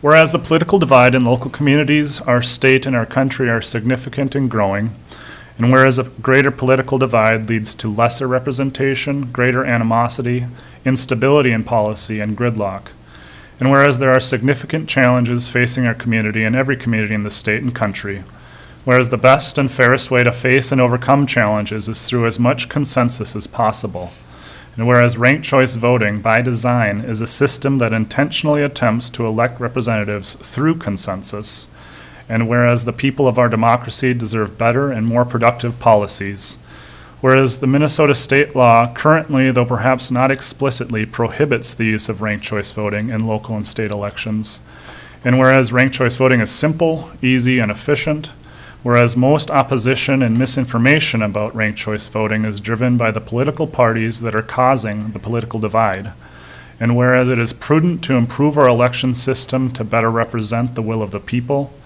whereas there are numerous examples of ranked choice voting and its success in the state of Minnesota as well as the country, and whereas ranked choice voting provides a viable path for more options beyond the two major political parties, and whereas ranked choice voting eliminates spoiler and wasted vote dynamics, and whereas ranked choice voting practically eliminates negative campaigning and thereby reducing the influence of outside money in campaigns, and whereas local jurisdictions should at least have the option or the opportunity to determine for themselves if ranked choice voting should be used for their local elections. And now therefore be it resolved that we support removing regulatory barriers and giving all local jurisdictions in Minnesota the option to use ranked choice voting if they decide it is right for their communities. And also therefore be it resolved that we support the use of ranked choice voting in all statewide elections in Minnesota. So, that's something I wrote. If there's any suggestions, redlining or anything, happy to talk about that. The Fair Vote Minnesota did provide a template, and it didn't resonate with me, so then I went for it, and just really appreciate the opportunity to present this as well as to have that discussion at our earlier committee of the whole. Attorney Hicken, any comments that you have based on this resolution? No, I don't think so. I wouldn't have any substantive changes for the resolution. We just put it in the format. One question, Dave. Have the groups that looked at this, have they looked at how you would conduct recounts and contests of election, how to make that efficient and transparent? That's my biggest concern. I don't know. That's a good question. I do know that the machines are capable of counting with ranked choice voting and not at the same time. So you can have two different elections, say if the local jurisdiction did not want it, but the state did in fact approve it for statewide use, you could do both of those, or vice versa. But I'm not familiar with recounts. And my suspicion is there would be less likelihood for recounts based on how the consensus is built. But it doesn't mean there would be no recounts, so that's a good question. I have a question for you. Commissioner Hawkins. Yeah, I support this. We agree on this. This is important, but was just confused by this line here, whereas there are numerous examples of ranked choice voting and its success in the state of Minnesota. When we just said it's not currently it's prohibited, so can you help me understand how we? Yeah, there are, thank you, Madam Chair, if I may. There are 5 or 6 different charter cities. When a city is formed, there are different legal forms of it. And so those charter cities have the authority to conduct their elections in this way if they so choose. Otherwise, other municipalities like Grand Marais have to ask for permission from the state. And as we do as a county, have to ask for permission from the state, so.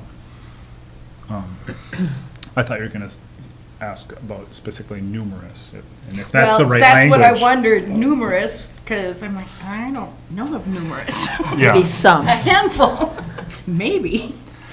I guess I don't know what numerous means, really. When it gets down to it, is that Well, you more could than certainly- 2? I don't Or- know. yeah. You could just certainly remove numerous. Yeah, It yeah. would- It's very good. And The there'd just statement be would be examples. absolutely true. Yep, I'm That would all be- about that, thank Yeah. you for that Okay. suggestion.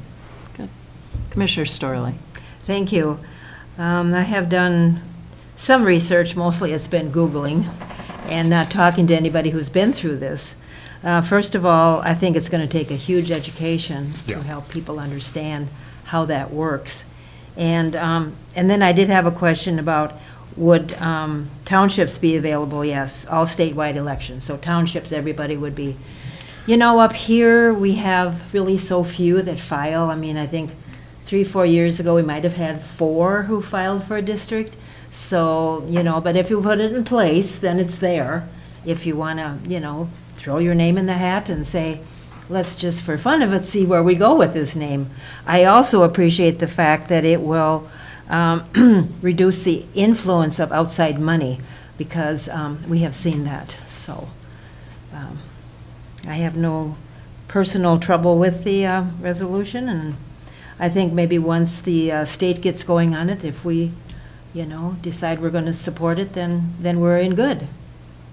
Absolutely. Commissioner Mills. Thank you, Madam Chair, and thank you, Commissioner Starley, for those comments. And you're absolutely right. It won't have a great impact on our local elections, probably.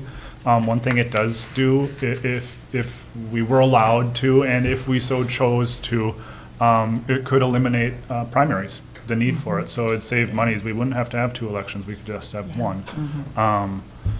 And so that could apply to us, but really my intention is to show the state that we want local communities to have this option, and that we want the state, because in statewide elections, and frankly, my greatest interest is in national elections for the implementation of that, but that's not exactly our role. So, yeah, but thank you. You're absolutely right. Certainly at AMC, we had an opportunity to talk to a lot of commissioners from around the state and talk about the influence of big money coming in and what it's done to government. And that's one of the features that I also really appreciate that it reduces.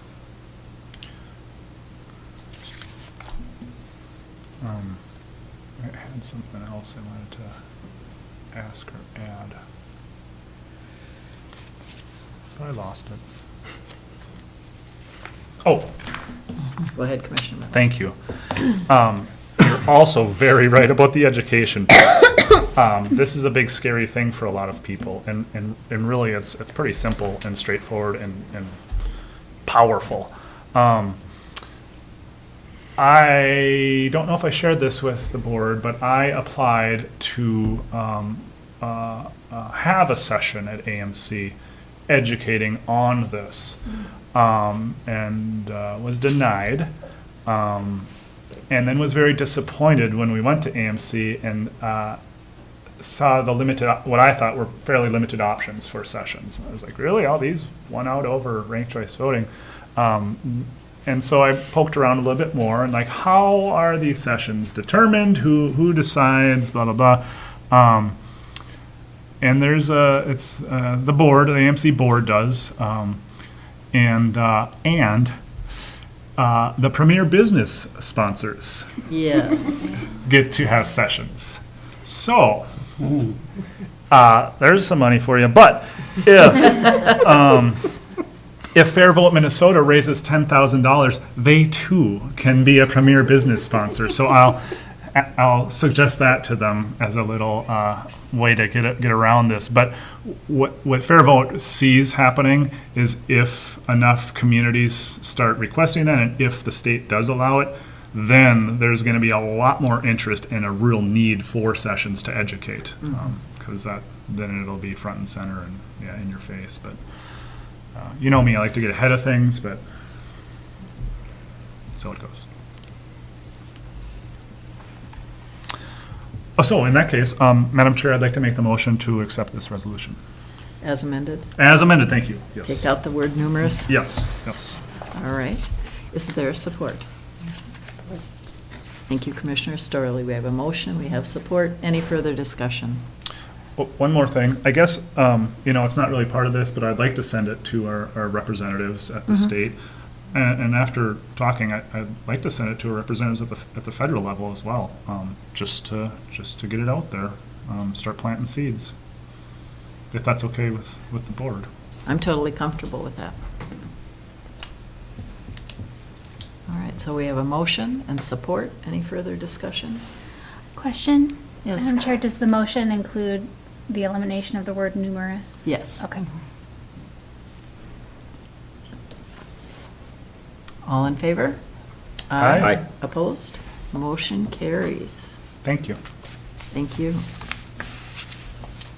Administrator updates. All right. Well, I have about a dozen items to cover. Shouldn't take more than an hour. And I am kidding. Everybody settle in. I know. We've all brought our sleeping bags for Okay, today. We're perfect. ready. That's perfect. Just a couple things, actually. So we did have our capital improvement plan open house sessions on December 1st. Had really great discussions. We did make a video of the first presentation, which is now posted on the county's website. So folks who are unable to attend those sessions can learn about the information that we've gathered regarding county buildings. And so at the three sessions, it is, I'll just say, it's notoriously difficult to get people to public meetings if they're not profoundly unhappy about something. And apparently, people are not profoundly unhappy about our buildings, although I think perhaps they should be if they knew the state that they're in. But in any case, so we did have good participation, about a total of 20 folks across the three sessions. And again, it provided an opportunity for us to share information about the data that we've collected so far on our buildings, and then also start outlining the steps that we're going to take to put together the CIP, and also identifying, a lot of the really deferred maintenance needs that have developed over years and years, really just to get the buildings that we have currently up to snuff. Is going to be a pretty significant undertaking, and we wanted people to have a sense of what that looks like. So that was part of the information sharing. Also talking about future potential space needs.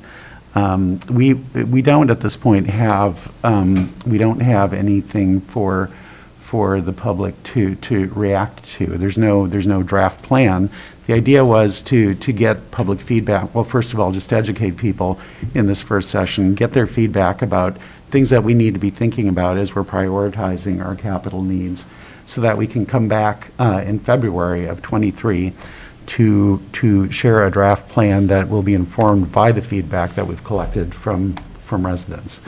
So that's kind of the idea behind the whole process. The folks who did attend were very complimentary of the way that the open house sessions were structured. I think they really appreciated the opportunity to learn about the condition of our buildings currently and to provide input on some of the next steps that we will be taking to address the deficits that we have currently and also to look at future space needs.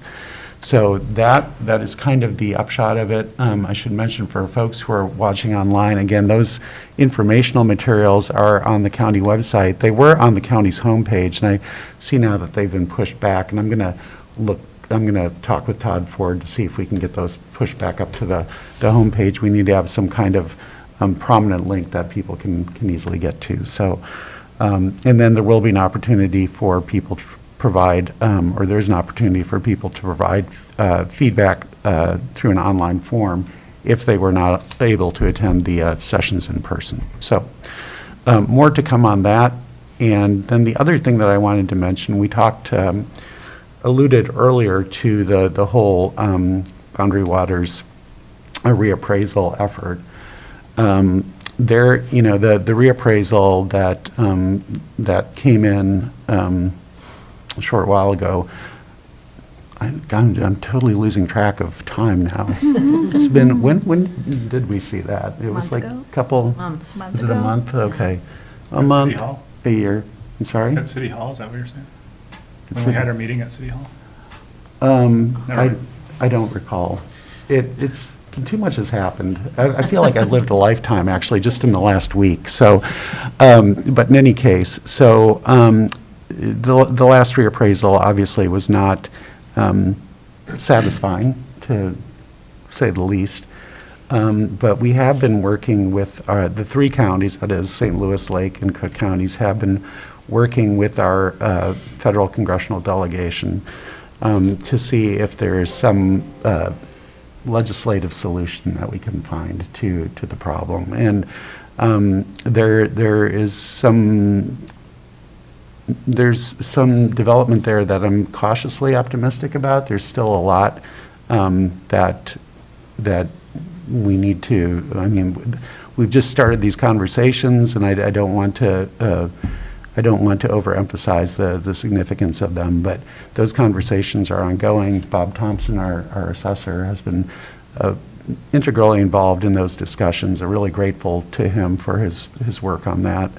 But there's cause for cautious optimism that there might be some movement there that could put us in a much better position than we would be if the second appraisal were upheld.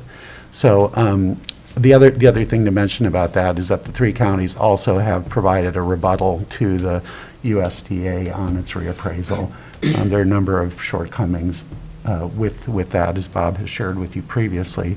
And so there's some reason for optimism that we may be getting some information here in 2023 that would be more to our liking. And I guess I'll just stop there because there's really not a lot more that I can say about it or should say about it. So those are kind of the two big things that I wanted to share. As always, a lot of smaller things going on, but between the comp study and the CIP, those have been taking up the bulk of my time. So any questions from the board? Is there anything Assessor Thompson wanted to add to the? There is not. I'm going to leave it at what James is willing to share. But when I was listening, I don't know everything because it might be a delay in the timing, but as far as we did get the appraisal in March. Okay. And we had until, I think it was October 12th or 13th to appeal. So we submitted that appeal. It might have even been November 12th or 13th, but we just recently submitted the appeal. We met with the Forest Service representatives and talked about our appeal. And then, as James mentioned, that there's been a little bit of communication with some of the other counties involved since then. So we won't hold our breath, but we'll keep our fingers crossed. All right. Well, thank you. Thank you both. All right. Anything else? That's all I have, Madam Chair. All right. Thank you. We'll move on to commissioner reports, meeting updates. Commissioner Storley. Thank you. Just a couple things, like James said. If you want to get people's attention about capital improvement, as I have said to the townships, we're going to spend 20 million on our capital improvement. It's like, what? Only 5 people were at the meeting, however, so I'll keep pushing it as I go to township meetings tonight and next Tuesday to promote then the next meeting that we have in February. Last week I met, was it last week? Yeah, when I got back from AMC, I met with a group of folks in the West End about housing, and Jason was there, and we have some good things on the plate right now, which we could maybe incorporate childcare with that too, which then went to the Tofty Township to update them on it, and they're pretty excited about what possibly could happen, and that's the land behind Birch Grove School. So that's good stuff there. And just a reminder, you know, coming out of AMC about our legislators, and we're going to be going down there in February, and definitely what Commissioner Hawkins is concerned about, you know, homestead, and just a multitude of things that we need to discuss when we visit with our new representative now, and with other folks at the Capitol. I'm hoping that we'll have a long day that we can be there to make the rounds, because it's really important with the new legislators. And then I think AMC will get our little booklet out that will indicate who the new ones are and what committees they're on, so we can zero in on whatever. I would be health, you'd be public safety, whatever. So we're going to have a plate full in February, but it's really important that we're there. All right, well, thank you. Other commissioners? Had some great sessions at AMC. One of the things that I came away with was work that's being done by HR directors around Minnesota to look at how they are revising job descriptions to look at the possibility of remote work. And in particular for people with disabilities, they are quite an untapped work resource, employee resource that seems to exist. And it was really interesting to look at how people were reshaping job descriptions and job duties to meet the needs of people who are looking for work and have the ability to work remotely. So something for us to think about and consider. Also, I want to remind people, in spite of the weather, that we're still on for Thursday evening up at the Mid-Trail Fire Hall to talk about a grant. And that grant is to look at changes and improvements in the Gunflint Trail. We are in the process of working on a grant, and we'll be submitting that in February. Engineer Haas is collecting information from all of the residents, looking for ideas from businesses, from people who live there, and we'll get that grant turned in, and hopefully in a few years, 5 years, have some big money coming to the Gunflint Trail. Again, a $25 million grant opportunity. So we'll keep our fingers crossed and hope we can all get there. If people are unable to attend because of the weather, it will be on Zoom. So there will be that option available as well. Other commissioners? Commissioner Mills. Thank you, Madam Chair. Just another one of those sessions at AMC talked about 4-day work weeks, and that was very interesting to look at, having some flexibility there. A lot of employees were willing to take pay cuts to work fewer hours. Some employees didn't want to do 4-day work weeks, so they didn't have to. Other employees did the same amount of hours, but in 4 days. Mm-hmm. So there was just a lot of different ways that, I think it was Pine County that they are doing, I think it was PHHS only. It was just a department in Pine County. Okay. And so there's lots of different ways to do it. But they did see a significant improvement in morale and also, I guess, efficiency by doing that. And so they're hoping it's going to move throughout. Again, I think it was Pine County, but just hoping that would spread. And so it got my attention. Also, Commissioner Storley is our MCIT member representative, but I attended the MCIT board meeting. They had an opening there, and I wanted to learn more about that. Meetings are once a month, down in the cities on Friday at noon. They pay for lodging the night before. There is a $200 per diem, and there's a $6,000 salary. So that's just interesting perspective there. Learned quite a lot at the meeting. Real heavy in the finances. And again, MCIT is risk management, so they're Yeah. really looking just at dollars and cents and their investments. So it was really, really interesting. Didn't stick around for the whole thing, but learned a lot. There was something else too. Oh, I also just wanted to say,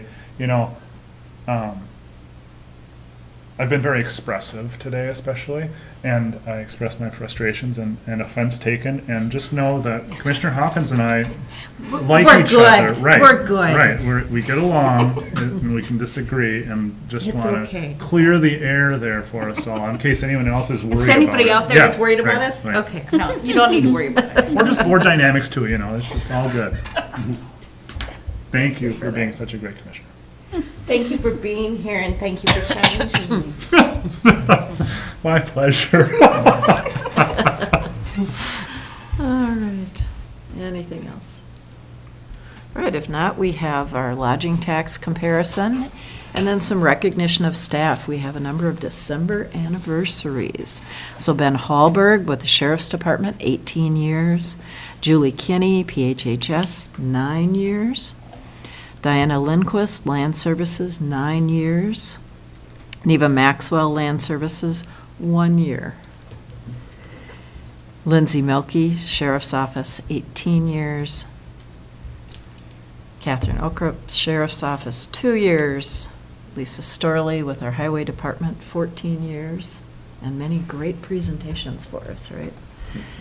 And then a big milestone, Allison McIntyre in PHHS, 10 years. So we thank all of our employees for the good work they do and are happy to celebrate these anniversaries and milestones. And with that, we will adjourn. So moved. Second? Second. Oh. All in favor? Aye. All right, we got it. Be safe, folks.